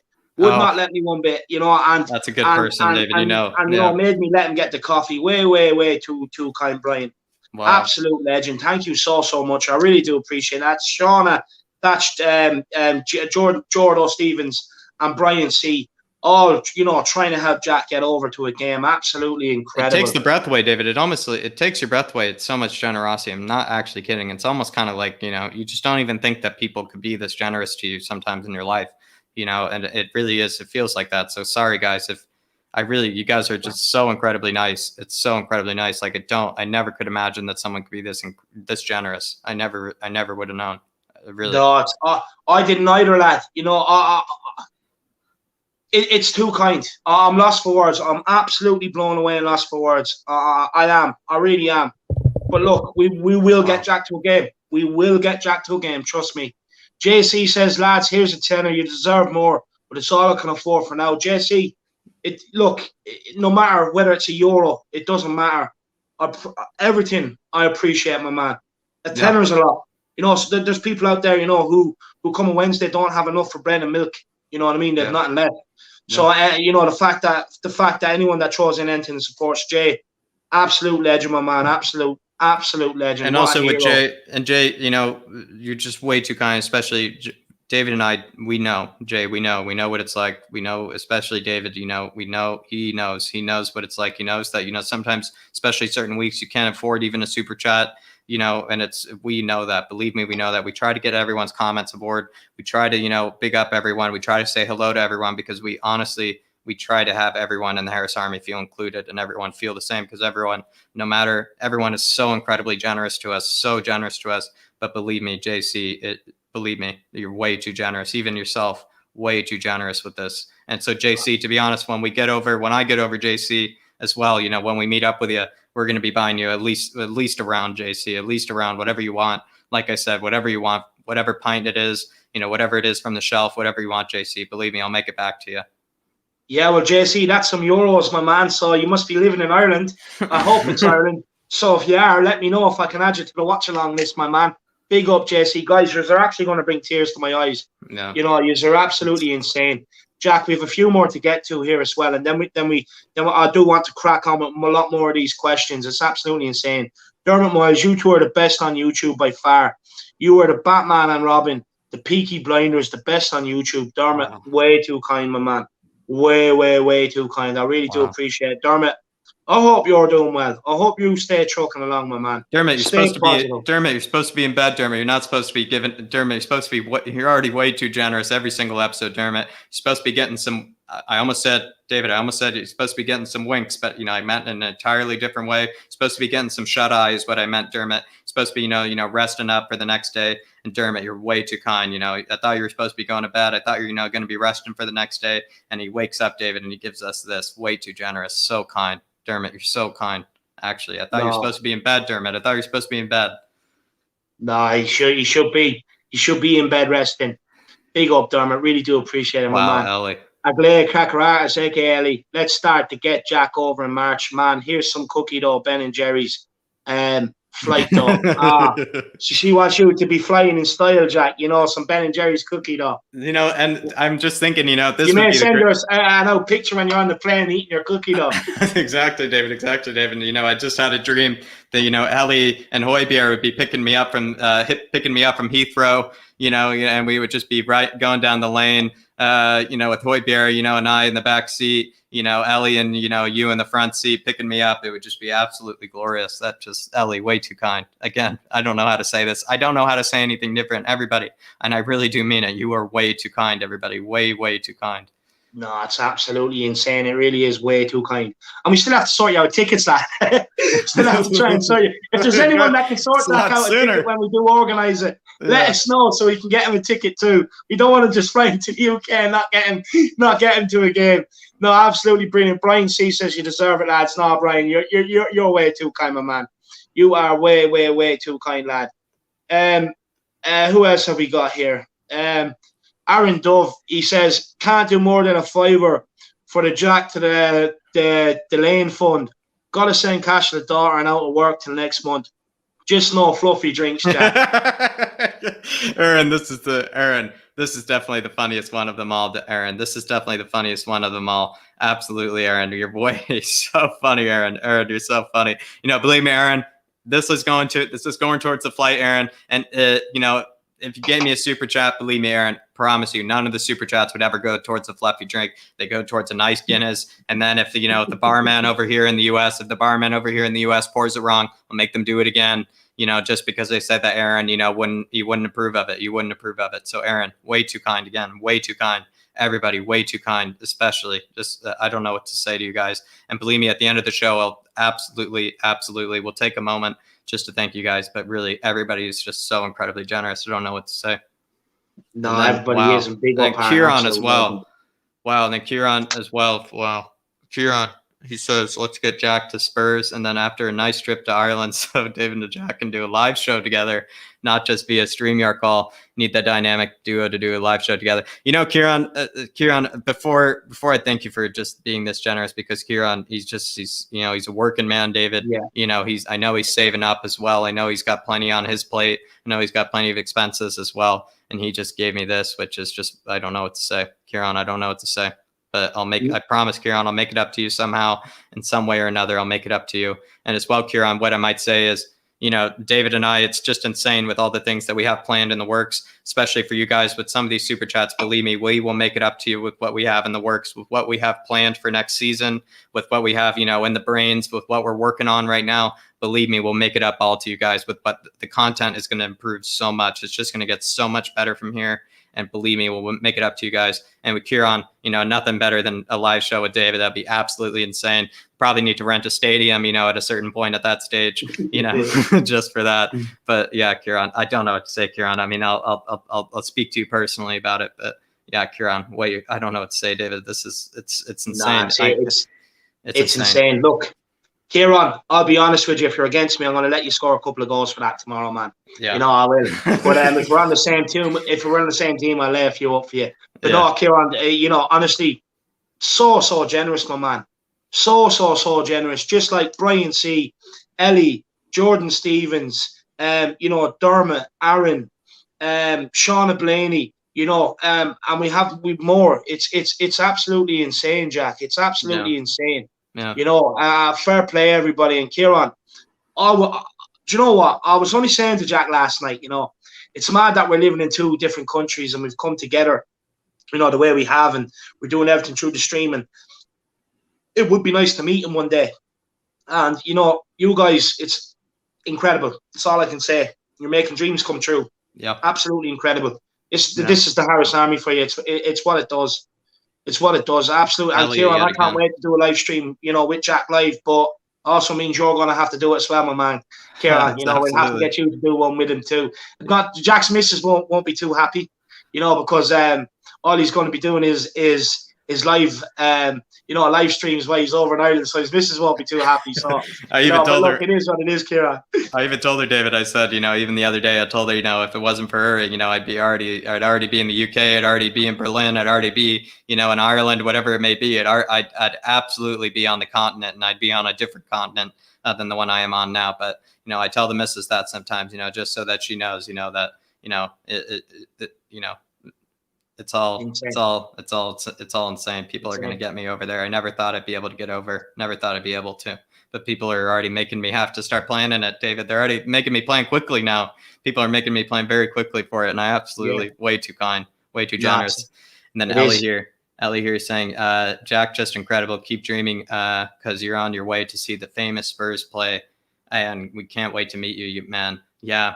And then she said, here's some more cash. Wow, Ellie. Yeah. To be honest, Ellie, you know, as well. You know, I don't even know. I know it's actually going to be absolute tears the moment that I step out and, you know, see every single time, especially you just see the pitch open up in front of your eyes as well. And, you know, the moment I know tears will come to my eyes, and it'll be kind of probably a bit embarrassing if I have a huge Harris Army crowd surrounding me, you know, when that happens. But, you know, with you guys doing it, believe me, I will be in absolute tears. But Alejandro Perez, big yourself up. Really generous as well. He says, let's get Jackie Boy to Tottenham, and a woohoo from the lads. Yeah. and a woo, big shamoo woo. Thank you, David. Thank you. Do it right. You have to do it right. Woo! Big the David Shamu lads. And, you know, Alejandro, really, again, really, everybody, I don't know what to say. I really don't know what to say. It's insane, guys. It's insane. And look, you know, it's incredible. It's incredible making dreams happen. You guys are absolutely insane. You know, and over the next few weeks, you know, if you do want to keep helping the fund to get Jack over to the lane, you know, just keep putting in after the super chat. You know, let's get Jack to the lane, and, you know, keep getting the super chats in and help supporting the channel. You guys are absolutely incredible, and please make sure you do smash a like on the stream. Incredible things starting to kick off here, Jack. Absolutely insane. It just means we're going to have to put our head down and keep this is all the motivation. More content for all these guys, you know. Believe me, guys, they really do keep us motivated. No, that David is exactly right. Maybe that's what I'll also say. Just and thank you and in gratitude to you guys. Believe me, this is all the more motivation for David and I, to continue to work hard, to continue to churn out better stuff, to continue to churn out more stuff for you guys. David and I have really good stuff in the works for you guys, but this absolutely confirms it for me that, we need to come through for you guys. We need to come through for you guys because you guys are so incredibly generous to us. You guys have honestly shown up in so many ways, even sometimes what Dave and I, sometimes Dave and I were saying, sometimes even for the Euros preview one, you didn't even have a lot of people watching. And it felt like, it just felt like 400 people were watching in the way that, the Harris Army can sometimes show up for us. It was absolutely insane. And so, to be honest, we will show up for you guys. Believe me, next season, David and I have so much in the works to make it up for you guys, No, we do. And, another one from Phil Bennett here, Jacko. He says, never mind the Guinness. Get some lovely English ale down your neck, Jack. What is it? Why am I forgetting it? It's the one with the bee, right? The yellow can. What's the very famous one, David? It's over here. There's only that, or it might just be the Newcastle ale or whatever it is that might, be in the US, but not many British ales make it over here. There's a very famous IPA that makes it over here, but yeah, not many British ales make it over here. Just the good old Guinness, is the one that makes it over here. And David might be happy with that. Yeah, no, 100%. No, look, don't worry, Phil. We're going to get him. We're going to get him there. We're going to give him the full experience. Don't worry. And Phil, when we are out, come down and meet us for a drink, my man. Aaron Duff says, Jack, you realise you're dancing with the devil. In the future, you can expect 50 rowdy Yidos knocking on your door, expecting the place to stay in New York. Warn the missus in advance, buy some extra sofas. Big up, Aaron. Yeah, absolutely. And the missus, we have a very brand new sofa. I'll just have to let her know that I'm going to need to get some extra seats. I'm going to honestly, I'm going to buy some Egyptian sheets, for the Harris Army for when they stay over. Only the finest. That's what I like to hear, Jack. But look, Let's crack on here now. Let's crack on. Owen Doyle says, where is Marcelo? Look, Marcelo, he's been busy working, He wanted a bit of a break over the summer and stuff like that. But don't worry, we'll be back, my man. We'll be back. Don't worry about that.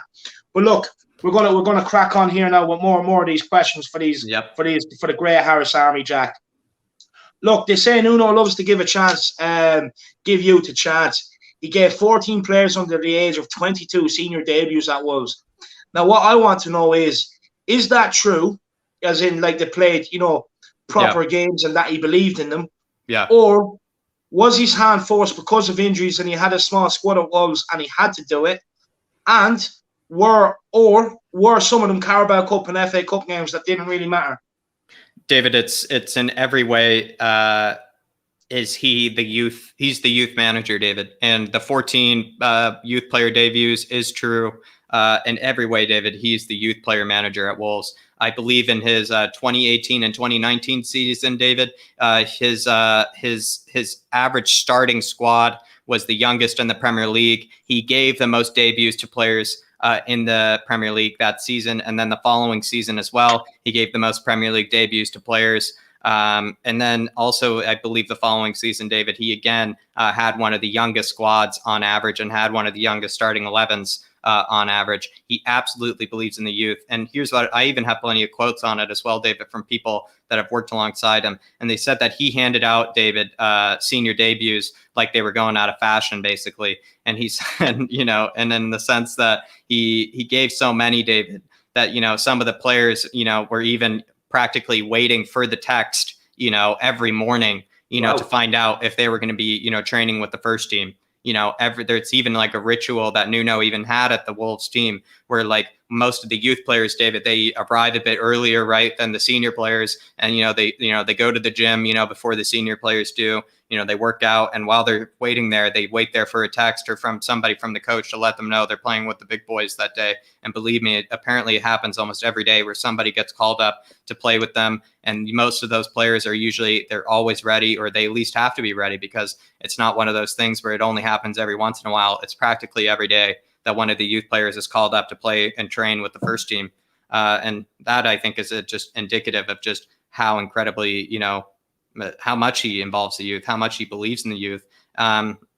And he even, I think it was in the 2019 season, David, it was something like 6 of the club starters were under the age of 21, which is twice as many as any other team in the competition, David, that season, twice as many as any other team in the Premier League. And I believe as well, David, there's also a good quote here. It says, it is the cycle. I think this is from Nuno himself, David, when it comes to his belief on youth, David. He says, it is the cycle that we are in. Throughout our career as a coaching team, we have always looked to develop young players because we believe that they have things inside them that natural unawareness of the responsibility of the situation, a kind of good naivete, he says, David. Young players have this, and they are so hungry to take the opportunity that this can help the team. And if you really want to build something for the future, then you have to believe in the youth. So basically what he's saying, David, is like you need experience in the team, to ground the youth. But at the same time, if you want to go anywhere, he's saying you need youth. So to be honest, David, with that really tough, question that maybe some people have kind of just answered saying, oh, yeah, I think he uses youth. Believe me, he actually is he's the youth. He's the youth master, David. He absolutely believes in youth almost, and maybe you might argue, than any other player any other manager in the Premier League. No, that look, might be why Spurs brought him in. Maybe precisely might be the real reason you might think about it, because it shows that he actually is someone that is actually willing to work with the squad that he is given, simply because at one point, even David, he answered when they said, what do you make of, your squad choices? And he said something like, David, I have 74 squad players available, because he was considering all the youth players as well. No, look, that's an absolute cracking answer, Jack, because I'll be honest with you, this was one I was a bit dubious on. And I was thinking maybe it was injuries and FA Cups and Carabao Cup games. But when you've given us that quote there, like you did, and you said, he loves getting you in because they're young, they're hungry, and they want to take their chance. Right. That also brings in competition to senior pros who might be slacking and taking it a bit easy like they have done as far as that time. So it's going to make for an absolute cracking combo. And like you said there, it's probably why he got the job. Levy, that's music to Levy's ears. It's absolutely music to Levy's ears. So great answer there, Jack. Absolute fantastic answer. And you've definitely sold me on that. So they're players that he believed in, not players basically, that were just there for a cup game, or absolute cracking answer, Jack. No, like David, so much so that even the youth players were so involved in the senior team, David, that the senior team players, that was one of those things. It's that the youth players, they come in with so much energy, they want to prove something. They're running their hearts out, essentially, that he says it even keeps the senior players in check. It doesn't give them an ego. He even likes how he said some of the younger players, they put in harder tackles into the senior players, and things like that. And he said all those things just contribute to a better environment in the squad as well. Nah, it's insane. That's a cracking answer. So, look, we know we have the likes of Scarlett, Skip, Sessignon. Skip's going to be two-footing winks every day. Skip's going to be two-footing winks every day. Harvey White, David. Harvey White might actually be replacing Winks, you might even argue. Yeah, 100%. Great answer. Let's talk Spurs, says Jack, is yet to experience the pure luxury of a Premier Inn. Kieran, whether it's a Premier Inn or a Travelodge, it does me. That's what I stay in. Cheap, cheerful. You know what I mean? When you're going over, trying to get over for a game and you're spending most of the day out anyway, why do you need a 5-star hotel? Not that I've ever stayed in one. I've only ever worked in one. But, why would you need a 5-star hotel, Kieran? It is luxurious, Jack. It does the job. It's cheap. It's cheerful. And it's definitely where you should be going. I don't even know Kieran, I don't even know what you're saying. I mean, you're talking to a guy that lives in the U.S. I mean, we have, believe me, some of the most ungodly places in the world to sleep. So, believe me, I would take a Premier Inn. I would take a Travelodge. I would take a Motel 6, whatever it is, over that any day. I would be happy. I'd be happy. Just all I need, David, is a TV, bucket of ice, good shower for the morning. That's all you need, David. It's all you need, lad. It's all you need. John Fitzpatrick says, this is great. Big up the Harris Army. Jack deserves to see the Holy Land. Jordan Stevens says, Premier Inns are actually quite nice, as long as it's one of the recently renovated ones, lad. Yeah, 100%. Big up. Big up, everybody. But look, we're going to keep cracking on, because I have a lot more questions here, Jack. We might have to do a part two. But that's not a bad thing either. But we will crack on with some of these questions. Nuno has been labelled as pragmatic coach by Wolves fans and the media. Where does it come from, and is it true? To be honest, David, I would say it is true, him being a bit pragmatic. It's just simply because he does kind of stick with the formation. He does kind of stick with like a bit of a philosophy that maybe you could say that doesn't make him pragmatic, but he does approach games and teams very differently. And so I will say then, I might say in turn, sure, he's a pragmatic manager. Sure, maybe he looks at every team, every game differently. He doesn't just blindly, just think that his tactics and his philosophy are going to win every game. So when you kind of put it that way, you might think that sometimes you do want a bit of a pragmatic manager, because Nuno, in a way, David, is maybe not stupid. He knows that when he's going up, like with Valencia, that one that everyone always references, he knows that when he goes up against Real Madrid, Barcelona, Atletico, he knows when he was going up against those teams, he had to play differently. He had to play a different system. He had to, pick a different lineup. And it's that kind of thinking that maybe just maybe kind of makes you think that that's probably why, David, he actually, in fact, has such a good record against maybe bigger sides. And in so doing, David, with him having maybe a really good record against other sides, it might actually be an indictment of him being such a pragmatic manager, even in his first Premier League season. David, listen to some of these games where, like, in this first Premier League season, David, he finished with 47 goals scored and then 46 goals conceded. So they only had a goal difference of 1 goal that season when they finished 7th that season in their first Premier League season. And the games that they had were 2-2 Everton, 1-1 to City, 1-1 to United, 1-1 to Arsenal, 2-1 to Chelsea, 3-1 to Spurs, 3-2 to Spurs, 4-3 to City. West Ham, he beat 4-0 on aggregate that season, in the Premier League.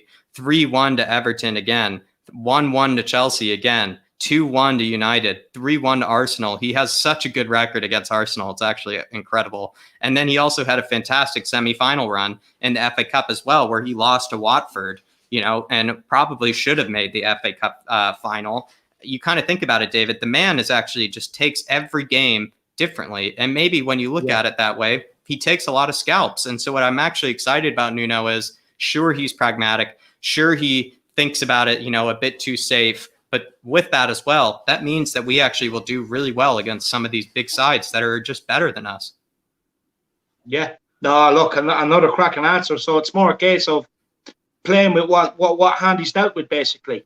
I think so it's more, I think it's the case of, the opposition. You're exactly right. Or it's like with Guardiola, David, with Guardiola, they always say, right, it's his possession system, it's his philosophy that he sets up there. But with Guardiola, he's the opposite of pragmatic manager. And that's probably why some have argued he hasn't won the Champions League in a while, is because he doesn't have that bit of pragmatism. He doesn't know how to think pragmatically. He only knows how to think in maybe a bit of a blind kind of way when it comes to football. And so that's what I like about Nuno. He just knows how to see, he knows what makes his team strong, and he knows what makes the other team strong. And there's nothing wrong with that. No, absolutely love it. Absolutely love it. Another cracking answer. Ellie says here, Premier Inn. That's it. There's one just off my road in Enfield, but Jack and the missus can stay with me and my hubby. That is a defo offer. Wow, Ellie, that would be absolutely glorious. Absolutely glorious. Like I said, Ellie, especially the missus, she would love to see the convertible that you have. Especially picking us up from the lane. Hopefully, like I said, Ellie, maybe there's a bit of room for Hojbjerg too. Maybe in the middle seat. For us, but absolutely, Ellie, way too kind, way too kind. But no, I can't wait to meet Ellie. Such a generous offer. I haven't even got that offer, Jack, so it must be only you that's allowed to stay. Big up, Ellie. Great offer. Fair play to you. Kieran also says, great answer from Jack. Not just the youth debuts he gave, but brought over Nunes, Jota, and other players from his former clubs that were young talents. Also, we know you were making a playful joke, Kieran. We know, my man, we know. JC Dave says, Dave, when is part 2 of the 80s with the grey haired gang going to be? Well, hopefully, Sunday, the fucking finals on Sunday. David, it's gotten in our way every time. It's England have gotten in our way every time. Monday. I'll put it out Monday, my man. JC, I'll put it out Monday. Stephen Blythe says, I just have a feeling, that disappointment might work. Aaron Dove says, I just want to know if Jack thinks Nuno can get Belly and Deli playing again together with Skippy and Hojbjerg, Lascelles. So where's the wit? What are we missing? Terrible, nonsensical question. So take out of that whatever you can. All I can say is, yeah, I really hope that he can get Belly back into the business. Like I said, again, I'll say it 1,000 times. He already was talking to Tanguy personally today, giving him a bit of a talking to, giving him a one-on-one. So that's a good sign. And as well with Delhi, Aaron, who's already given Delhi the stink eye, plenty of times in the training session. So that's a good sign as well. Skippy and Hojbjerg, I think he's just going to fall in love with. And then Lo Celso, maybe the same thing, maybe a bit of stink eye, and maybe he might just stink eye Lo Celso enough into good form again. Great point, Shamu. I was only thinking about him the other day. I messaged him on Twitter and no response. So I hope Celery is okay, my man. Hope he is okay. We have Big up. Stefan Bly says, what player would you most like from Wolves? Me, I take Ruben Neves. Jacko? Yeah, to be honest, that's the tempo setter. We're in desperate need of a tempo setter. Ruben Neves might be the best one. David, you're correct. Ruben Neves as well. No, I definitely agree with Ruben Neves, man. Yeah, look, Ian, I know he's still here, but hopefully for not much longer, my man. Michael Cronley Gray, big up. He says, Jack, when you bringing the boys to the big smoke? Jack, when you bring the boys, it's pretty much the same other way. Love to have anybody over, to the Big Apple. And like I said, I'm going to be getting the best Egyptian sheets for anybody in the Harris Army, to stay over Brooklyn side. In Brooklyn, it's a bit of a quieter night, bit of a quieter stay, and then you can head on over to Manhattan, via the subway, and spend your days there, doing all the touristy things. No, 100%. So there you are, Mikey. Look, when we get over there, Mikey, I'll be going with you. Don't worry, Jack can take us around New York. He can bring us to all the best eateries and stuff like that. Absolutely love it. Guys, keep getting in, keep getting in your super chats. Keep getting in your super chats. If you want to help support Jack, get over the lane. Keep supporting the channel. It's a great way to help support the channel. And make sure you keep dropping an Irish elbow on that like button. Can't stress that enough. It's very important. And keep engaging me here with the comments. I am going to keep bringing everybody's comments up. Don't worry about that. I'll get everybody's comments up on screen. But Jack, look, moving on. Nuno play counter-attacking at Wolves. That will not fly with Spurs fans. He doesn't mind the opposition having the flair or the fair share of possession. A lot like Jose. And we all know how the majority of the Spurs fan base felt about his style of play. Will he change his style of play for Spurs to suit what the Spurs supporters want to see? And more importantly, Kenny? Well, David, it's a really tough question. It's a really good question as well. And so I might have to unpack it a bit.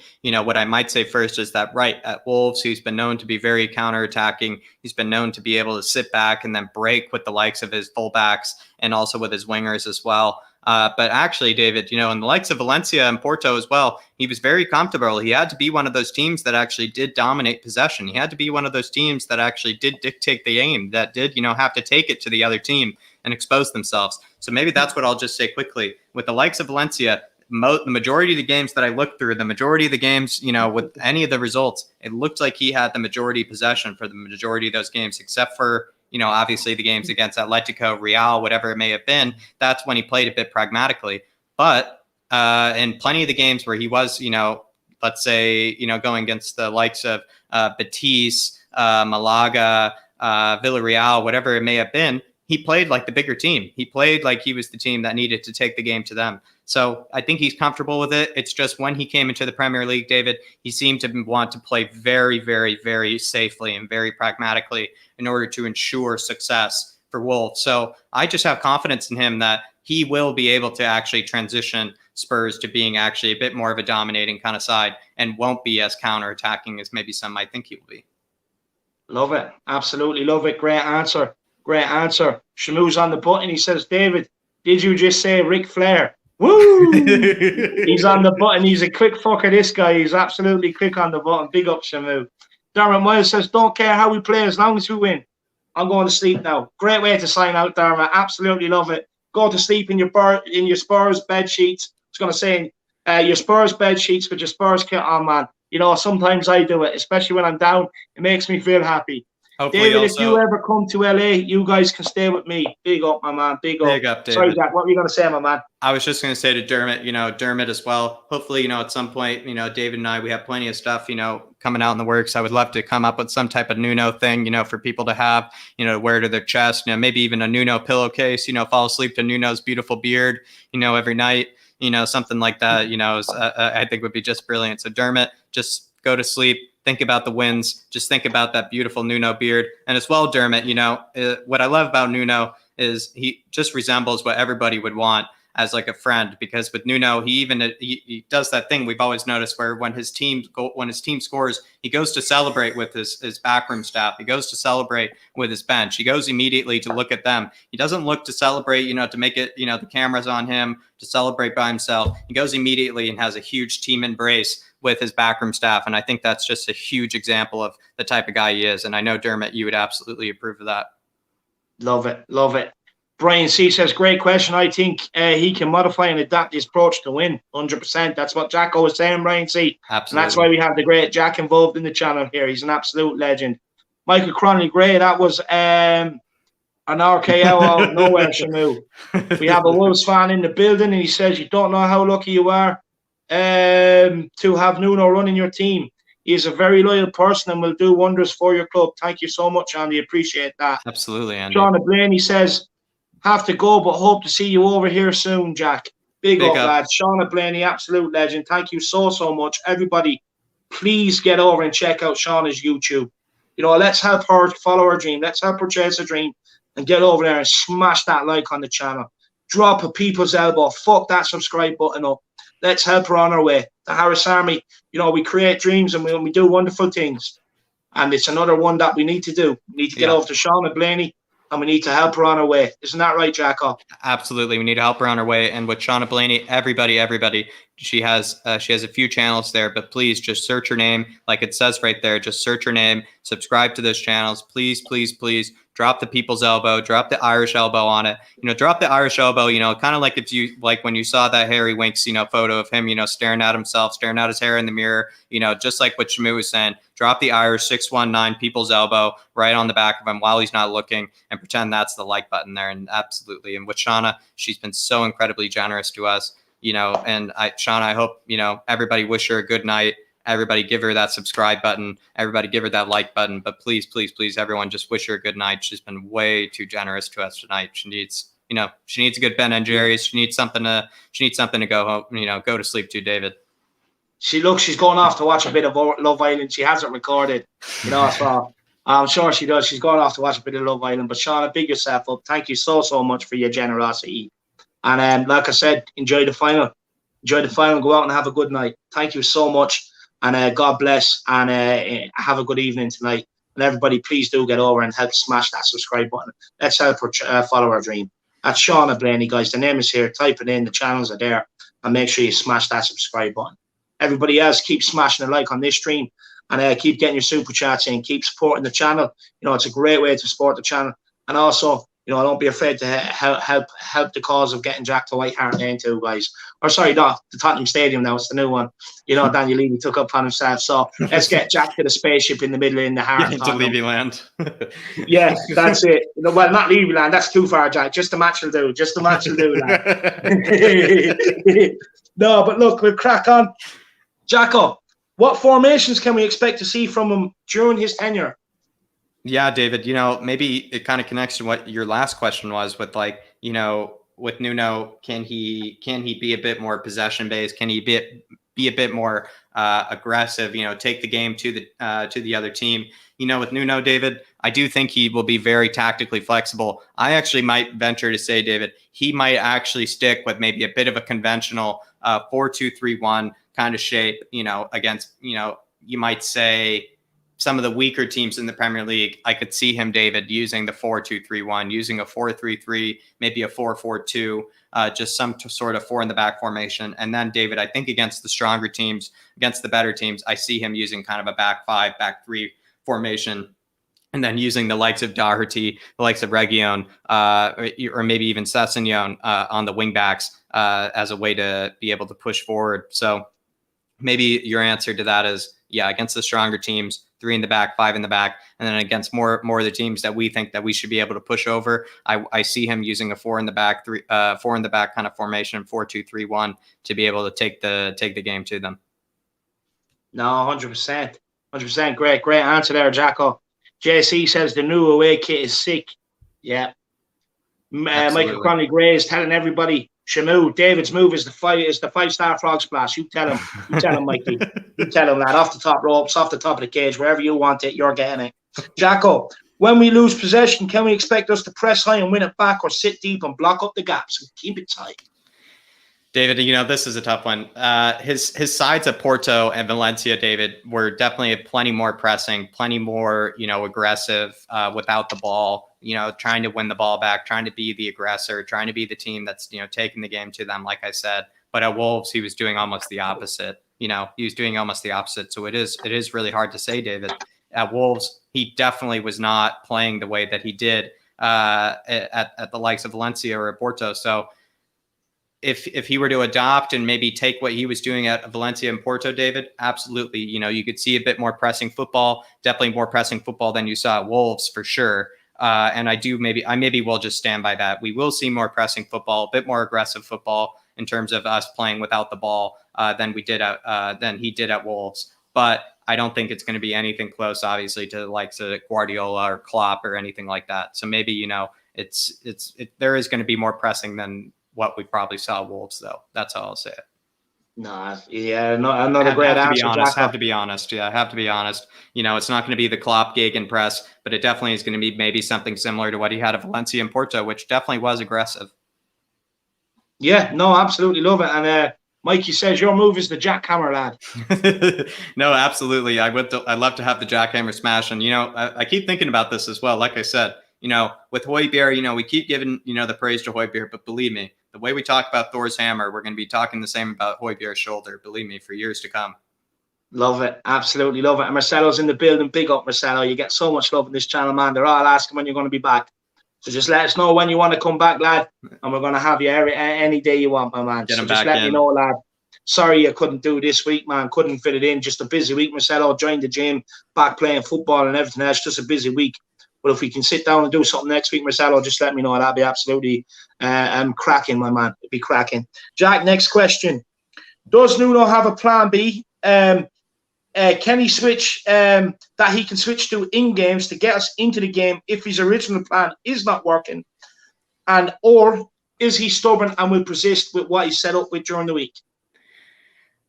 In terms of his plan B, David, what we saw at Wolves, his plan B oftentimes was at the likes of Adama Traore was maybe his plan B, because David, he would put Doherty at the right wing back position in that 3 in the back, 5 in the back system. And he actually, as we saw plenty of times, he put in the 60th, 70th minute, he would sub on Traore, and Traore would actually take, not maybe the position of Doherty, but he would actually play practically right next to Doherty, or play necessarily Doherty's position and just be playing a lot more forward, and would practically be a right winger next to Doherty. And he would do almost like, as we saw plenty of times with success, they would do an overload of Doherty and Traore. That was his plan B plenty of times in certain games. Another plan B for him for Wolves as well was to be able to either interchange between either Dendoncker playing and João Moutinho. With João Moutinho obviously is similar, another tempo setter, kind of like Ruben Neves. But then again,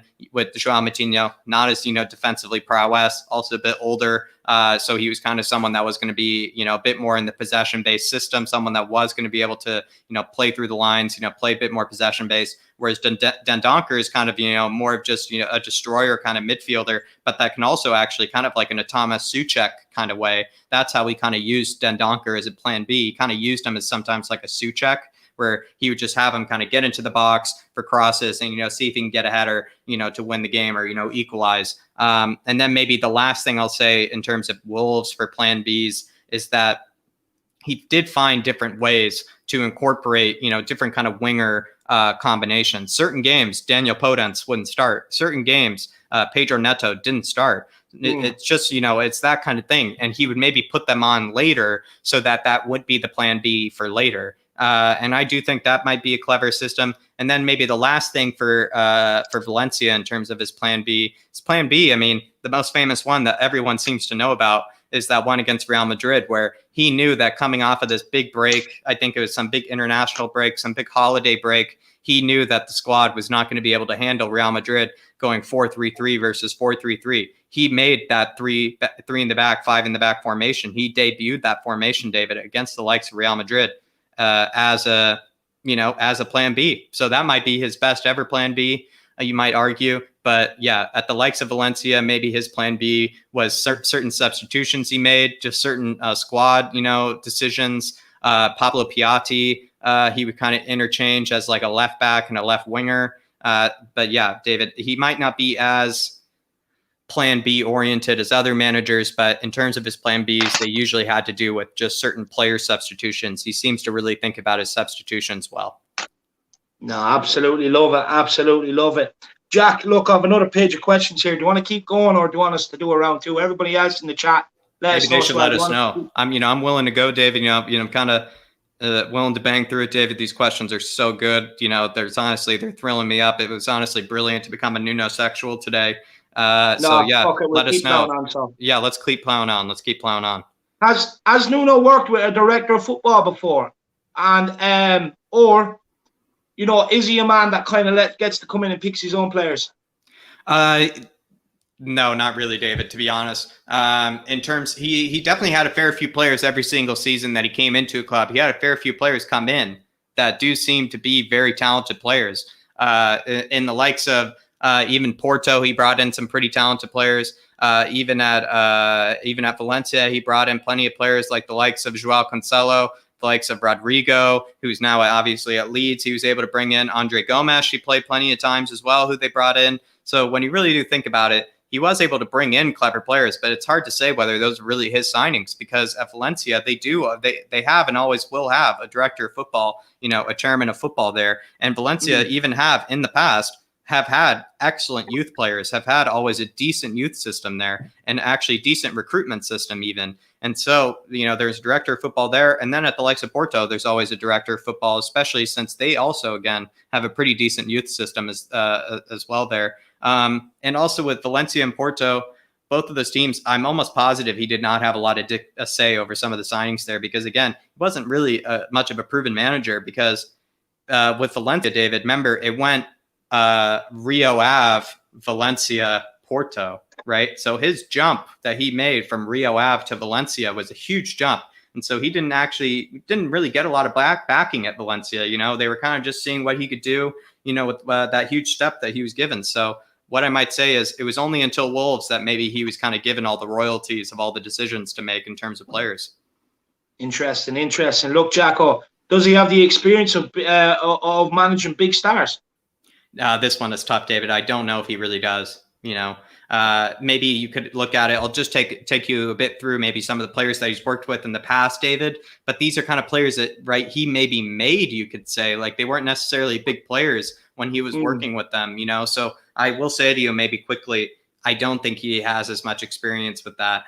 Maybe the biggest player he's ever worked with, David, was, Rui Patricio or like Joao Moutinho. Those are maybe some of the biggest names he's worked with. At least at Valencia, David, he worked with the very, very famous Dani Parejo, but again, not like the biggest of stars by any means, even though he should be, because I absolutely rate him. Right, he brought in Rodrigo to Valencia, but Rodrigo wasn't necessarily a made player there. He made him a made player there. Maybe Nicolas Otamendi. Yeah, David, I mean, to be honest, David, to answer your question, unfortunately, Nuno has not really maybe had enough experience with the bigger players. He has made players into big players, but does he have the experience with those kind of personalities and whatnot? No, that is a big concern of mine. Interesting. So we'll see how he gets on with the likes of Kane, Son, and Hugo Lloris.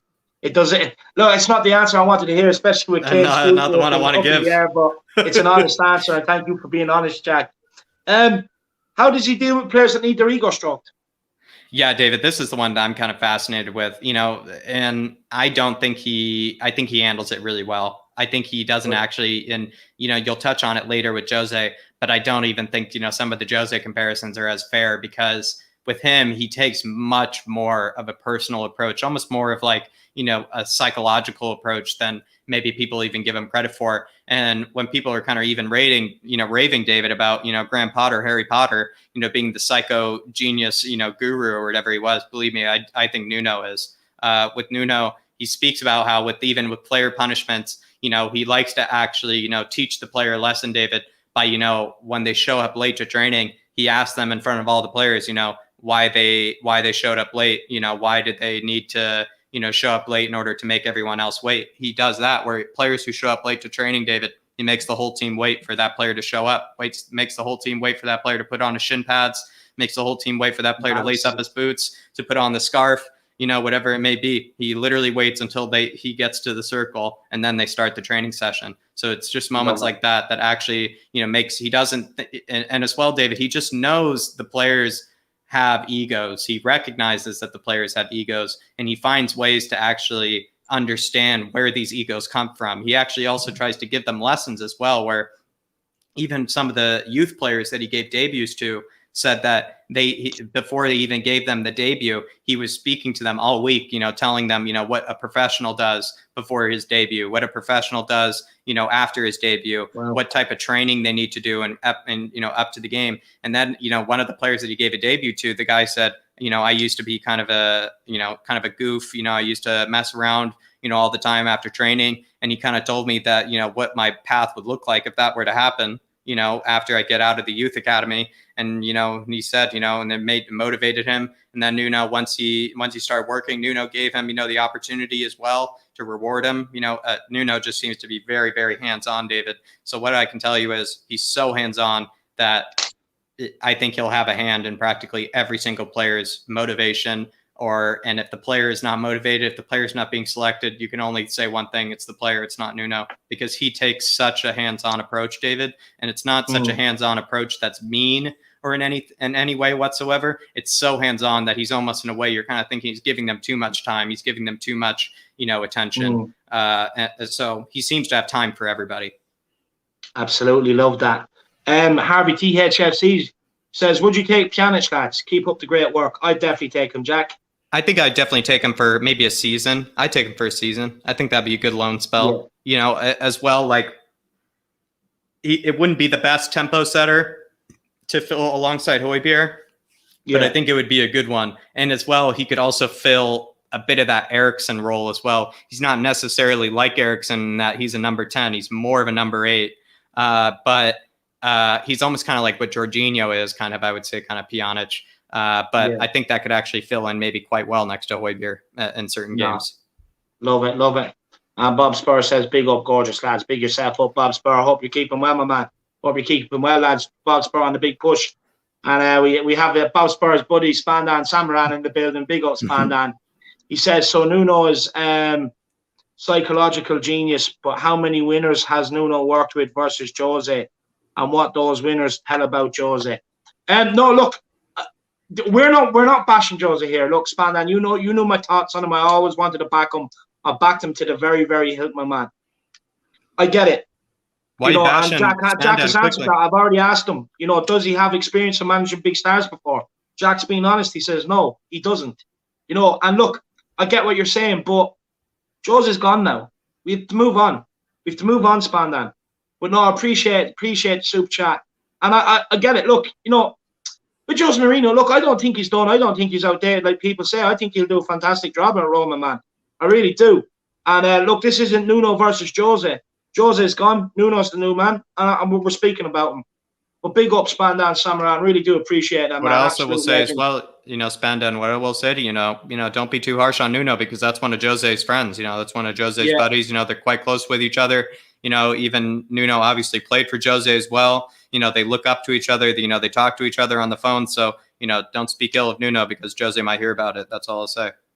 No, absolutely love it. Big up, Spandan Samaran, for the super chat. Everybody else, make sure you do smash the like on the stream. Make sure you smash subscribe on the channel if you're new. And keep getting those super chats in, guys. Keep help supporting. And if you feel like throwing in the super chat to help Jack get to the lane, feel free to do it as well. Mills and Wall 7 says they don't dare come at us because of the profile pic. I think he's talking about Spandan or something, maybe because he's the Zac Efron. All right. Yeah. And Aglea says Nuno is tactically astute and he uses his football intelligence and his in-game management to spot on. He's an insightful coach that adapts tactically when it's required, and I love his touchline passion. Big up, great comment. Bob Spur TV says to Spandan, he says, what did Jose succeed at Spurs? Jose is old news, literally gone. Bye-bye. That's what he says. So Spandan, let us know what you want to say back to Bob. Where were we, Jack? So, yeah, And Spandan's going to like this question. Is he as ruthless as Jose when it comes to players not carrying out the instructions that he wants them to on the pitch or the training pitch? So basically, will he drop them like a fucking blue-ass fly if they're not doing what he wants? Because that's what I want to see. Yeah, David, this Sky Sports interestingly kind of answered this, I think kind of cleverly. He's nowhere near, I think, as brutal as Jose, because the difference is that with Jose, as we remember, right, a player performs poorly, David, right? A player makes a huge mistake in a game that costs us the game. Jose doesn't play him the next game, right? He gets outed for the next 2 weeks. He can't be seen. It pretty much Moon Boots was the only exception to this rule, right? The last season. Anybody that made a mistake under Jose, anybody that, cost you the game, anybody that didn't have a good game was not going to be back in the lineup for some time for Jose. With Nuno, it's not exactly that way. With Nuno, he even said verbatim, there's no reason in giving a player, he said, a debut. There's no reason in starting a player and playing them. And if they play poorly and then you don't play them the next game without telling them what they did wrong and telling them how they can actually fix it. Because he says a lot of managers, they tell the player what they did wrong. They tell the player what they're doing poorly, but they don't tell them like how they can actually fix it for the next game.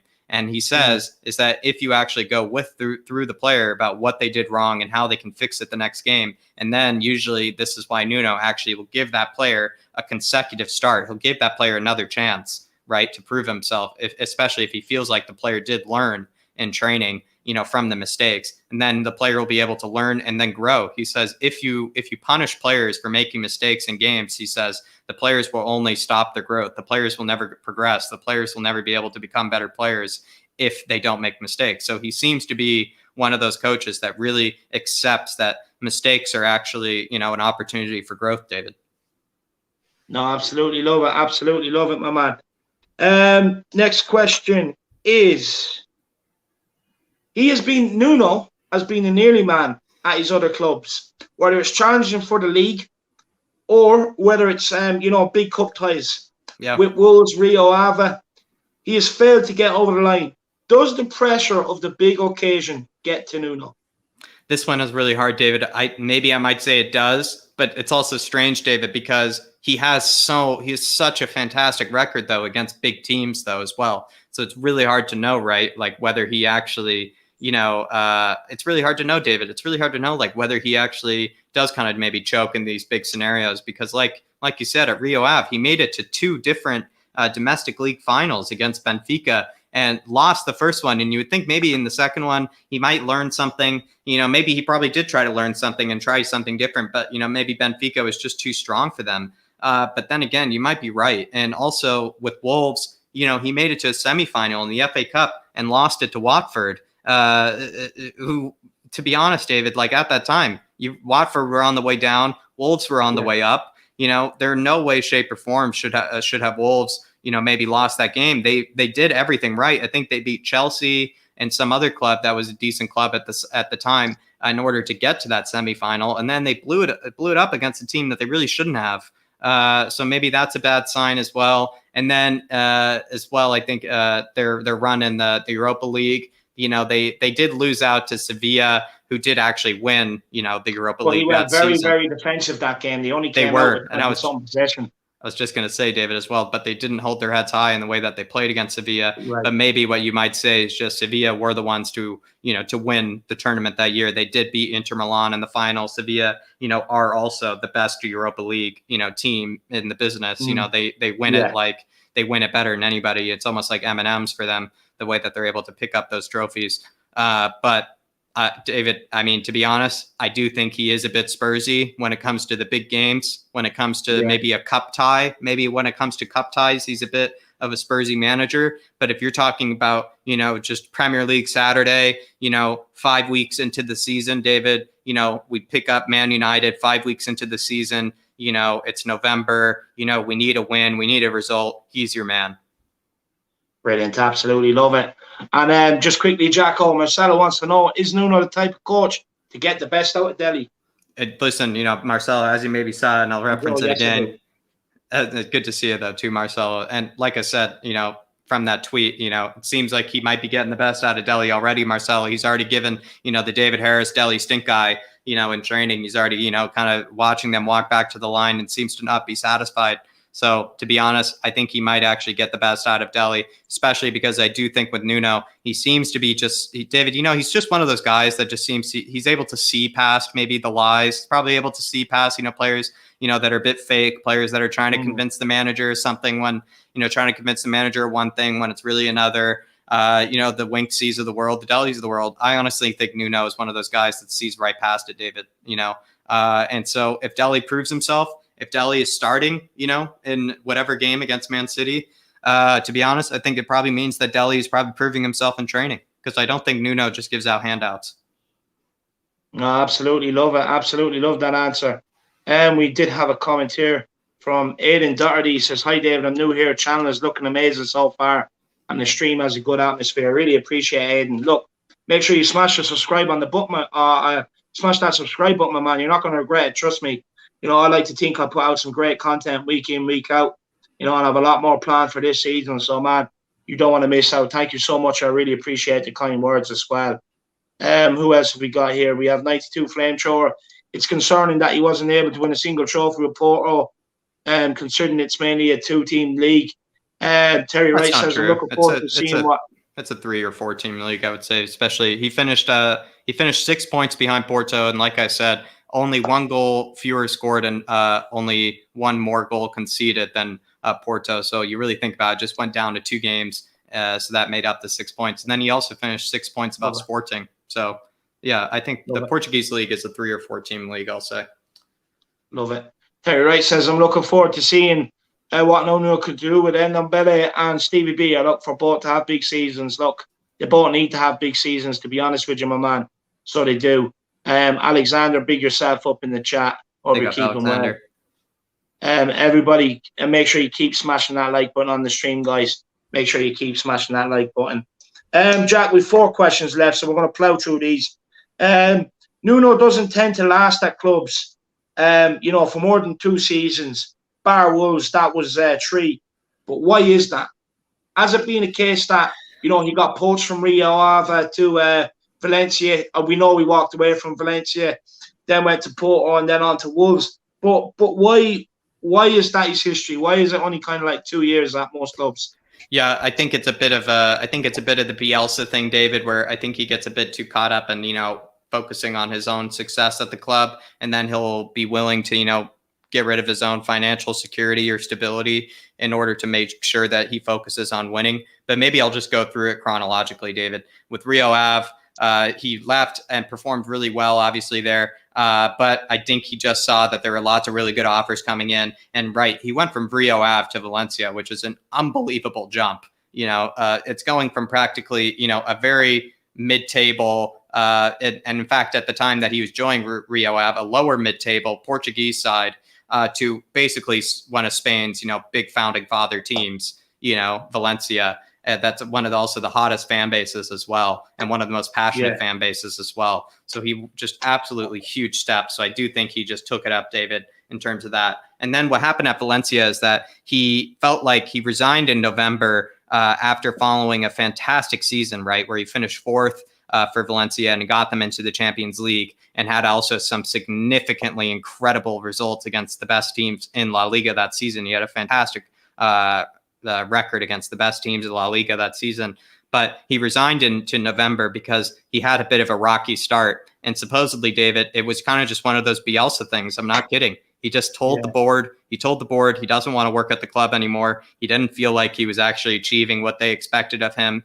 And that's what he told them, and they resigned him. So I think it's just one of those things where, a bit like Bielsa, he might have probably secretly been a bit frustrated with maybe where the club was going, where the squad was going, maybe even frustrated with the investment. And then as well, maybe like you said earlier, frustrated with the politics and the toxicity of working at Valencia. And probably once he felt like the results that he was putting in were not good enough for the club, he just said, look, I don't want to hurt you guys any further. Let me leave. No, absolutely love it. And then it's with Porto. He got fired at Porto, David. I'll just be honest. Like they were not happy with him finishing 2nd behind Benfica. Like I said, you really do think about the way that they fired him. It was a bit cutthroat because he really probably just came down to 2 big games where he didn't come through, didn't really put in the goals. But like I said, and I'll say it again, He finished 6 points behind Benfica that season, but the difference between those two sides was 2 goals over the whole season. So, it really could have gone down, any other way, where he could have been the Liga NOS champion that season, and his career could have taken a whole different path. So I will say he was fired at Porto, but it did seem to be a bit cutthroat as well, because David, he also advanced Porto to the round of 16 for the Champions League that season. Granted, his Champions League group I looked at was not very difficult, but he still had to do it, still had to get to the Champions League knockouts. So I did think that was a bit harsh personally. But, Porto, there are only so many games that they judge you off of. So that's kind of how it is. And then at Wolves, the reason he left was just simply because he did not feel like there was enough investment into the squad, and he felt like he reached his ceiling at the club there if there wasn't going to be any further investment into the squad. Also, considering all the injuries they had this season, he simply felt like there needed to be better investment into the squad. It wasn't promised to him, so he left. No, absolutely love it. Aidan Doherty says, personally, I think Nuno is a great manager. He's brilliant in player development, and he is brilliant at getting the players in the right mindset for a big game. Absolutely love it, Aidan. I just want to make this clear to everybody. I'm fully behind Nuno. I think we have to back him. We have to give him a chance. We have to try and see what he wants to do. We have to back him. We can't keep, pussyfooting around, making excuses for all these players and keep sacking managers. Eventually, we're going to have to stop the rot, back a manager, and get rid of the players that don't want to be here. But big up, Aidan. I fully agree with you. I just want to make that clear. I just wanted to put these questions out there, so to kind of educate myself and everybody else watching a bit about Nuno. And Jack's doing a fantastic job here, I must say. Everybody keeps smashing the like on the stream. Drop that Irish elbow, Italian elbow, American elbow, whatever you want. Make sure you smash a like on the stream, and feel free to help support the channel with a super chat. Jack, he had a huge management team at Wolves. He could only bring less than half with him. Yeah. Will that affect his management? And does he need a big management team to implement his style? Yeah, David, this one is really interesting. I do think he really enjoyed having that big management team to implement his style. But then again, the ones that he took with him are some of his most important people. The Scottish guy that he took with him, I'm forgetting some of their names, but the Scottish guy is assistant manager. He has rated as being an absolute genius of football. He's his tactical man. He's his on the, training ground kind of guy, telling the players what drills to run, being the hands-on man. And then as well, his fitness trainer he brought with him, David. And apparently, according to The Athletic, The Athletic has even done a report on this fitness trainer, David. This fitness trainer is supposedly one of the best in the world at his job. He even has some sense of some degree or some type of, unique training method that, makes him even actually especially better than other trainers and other fitness coaches when it comes to football. So that's a good sign for Indom Burgers and Deli and the rest of the squad. So I do think that that's a really good one. And then as well, his third training coach, I do believe is someone that is a bit of a liaison between, or no, it's his goalkeeping coach that he's bringing with him. And this is also as interesting. Well, this goalkeeping coach, David, seems to be a bit there for the player charisma, a bit there for the player morale, someone that apparently, seems to make the players laugh, and kind of get on the players' good side. And then as well, just seems to be a good goalkeeping coach because, Nuno himself was a goalkeeper. So he must really rate this guy if he's willing to give this guy, the goalkeeping reins. But I'll go over it again.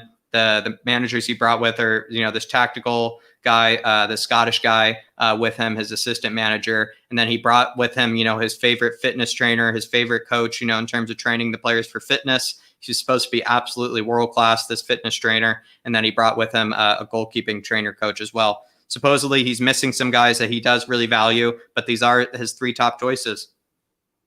No, absolutely love it. Mills and Wall 7 says it's amazing what you get away with. Just a proof pick, he. Yeah, let me know what you're talking about. Because I disagree. Jack, fitness was a huge problem last season. How fit is Nuno's squads?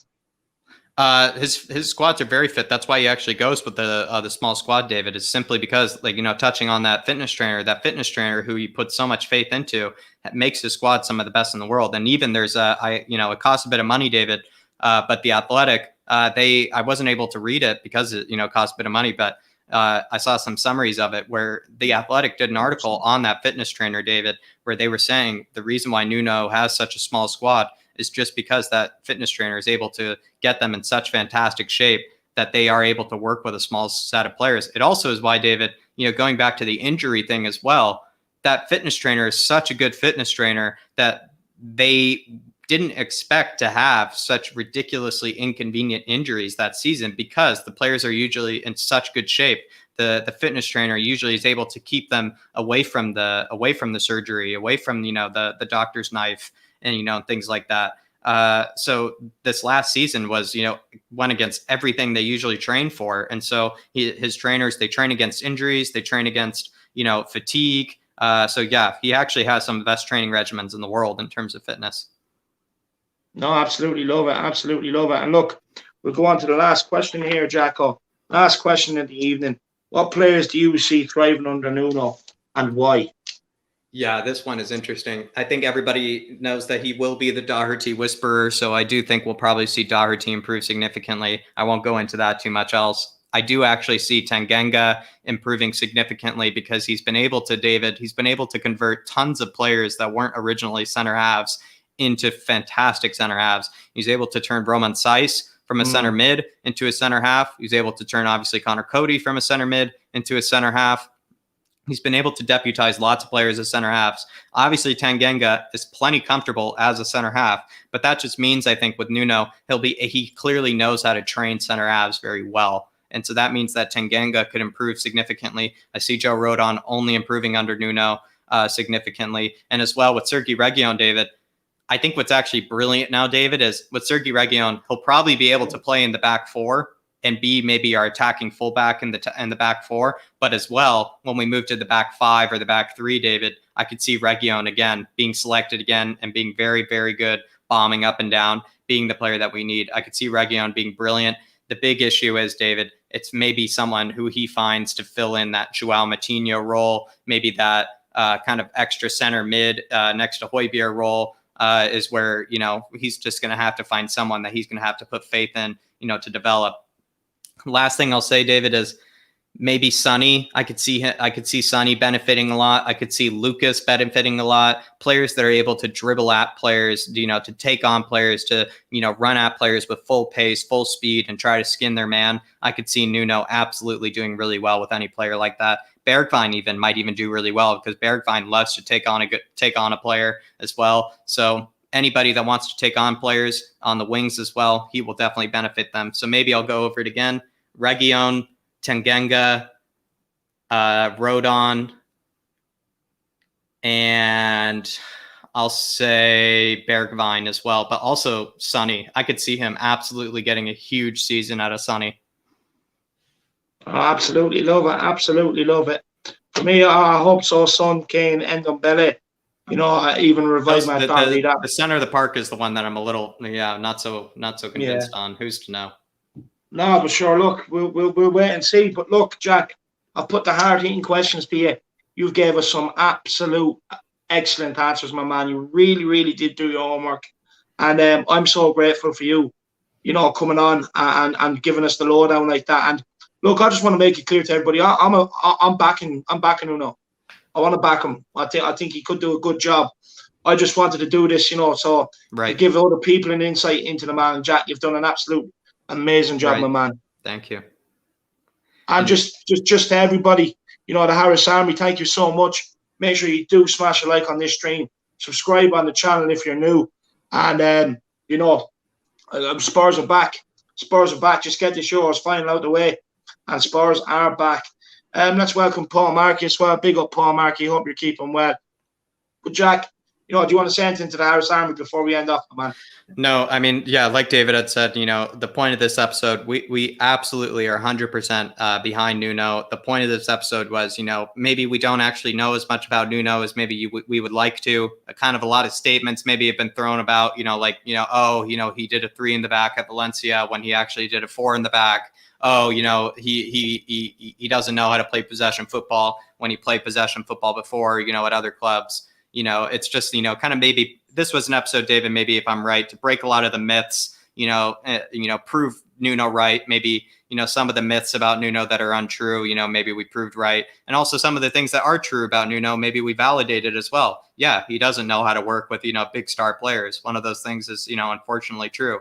But when it comes to youth players, we were able to discover that this guy literally is practically one of the best youth managers in all of world football. Like, this guy can almost turn our academy into an Ajax-like academy in terms of mentality, in terms of infrastructure. So it really is. This is just an episode for you guys just to get to know more about Nuno. But also, David, with this episode has just been insane. Everybody has been so incredibly generous to me. Has been so incredibly generous to me and David. I don't even know, again, how to thank you guys, but I promise you, I'll make it up to you guys.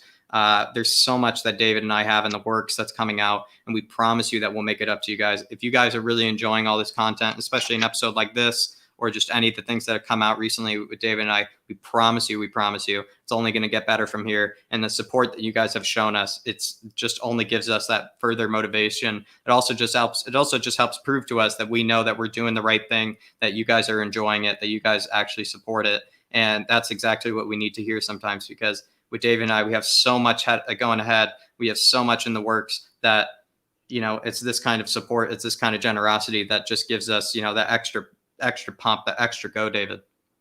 Yeah, no, 100% it is. And everybody, thank you so much for your support throughout the stream, in the comments, smashing the like button, and the super chats and the super chats, trying to help Jack get over to England for a game as well.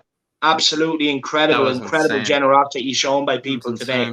It's been absolutely insane. And look, just I know we keep saying we've a lot coming, but I don't want to give it away. So I want to wait till the season starts and just start dropping them. I'll tell you maybe 2 days before the season, and then I'll start dropping the things out slowly. But guys, incredible content coming up. I can't wait to start dropping it. I will be doing daily news as well, just to let everybody know. I am going to start doing daily news and stuff like that, just little quick things, So big up the Harris Army. Thank you so much for all your support and all the support you continue to show me. Like I said, every comment, everywhere you are, just hashtag Harris Army underneath. It's a family, this channel. It's a family, and that's the way I want to keep it. A nice family feeling going to it. So everybody keep hashtagging Harris Army. Keep emailing Ben and Jerry's to wake them up for a sponsor. And just keep being you. You're absolutely all magnificent.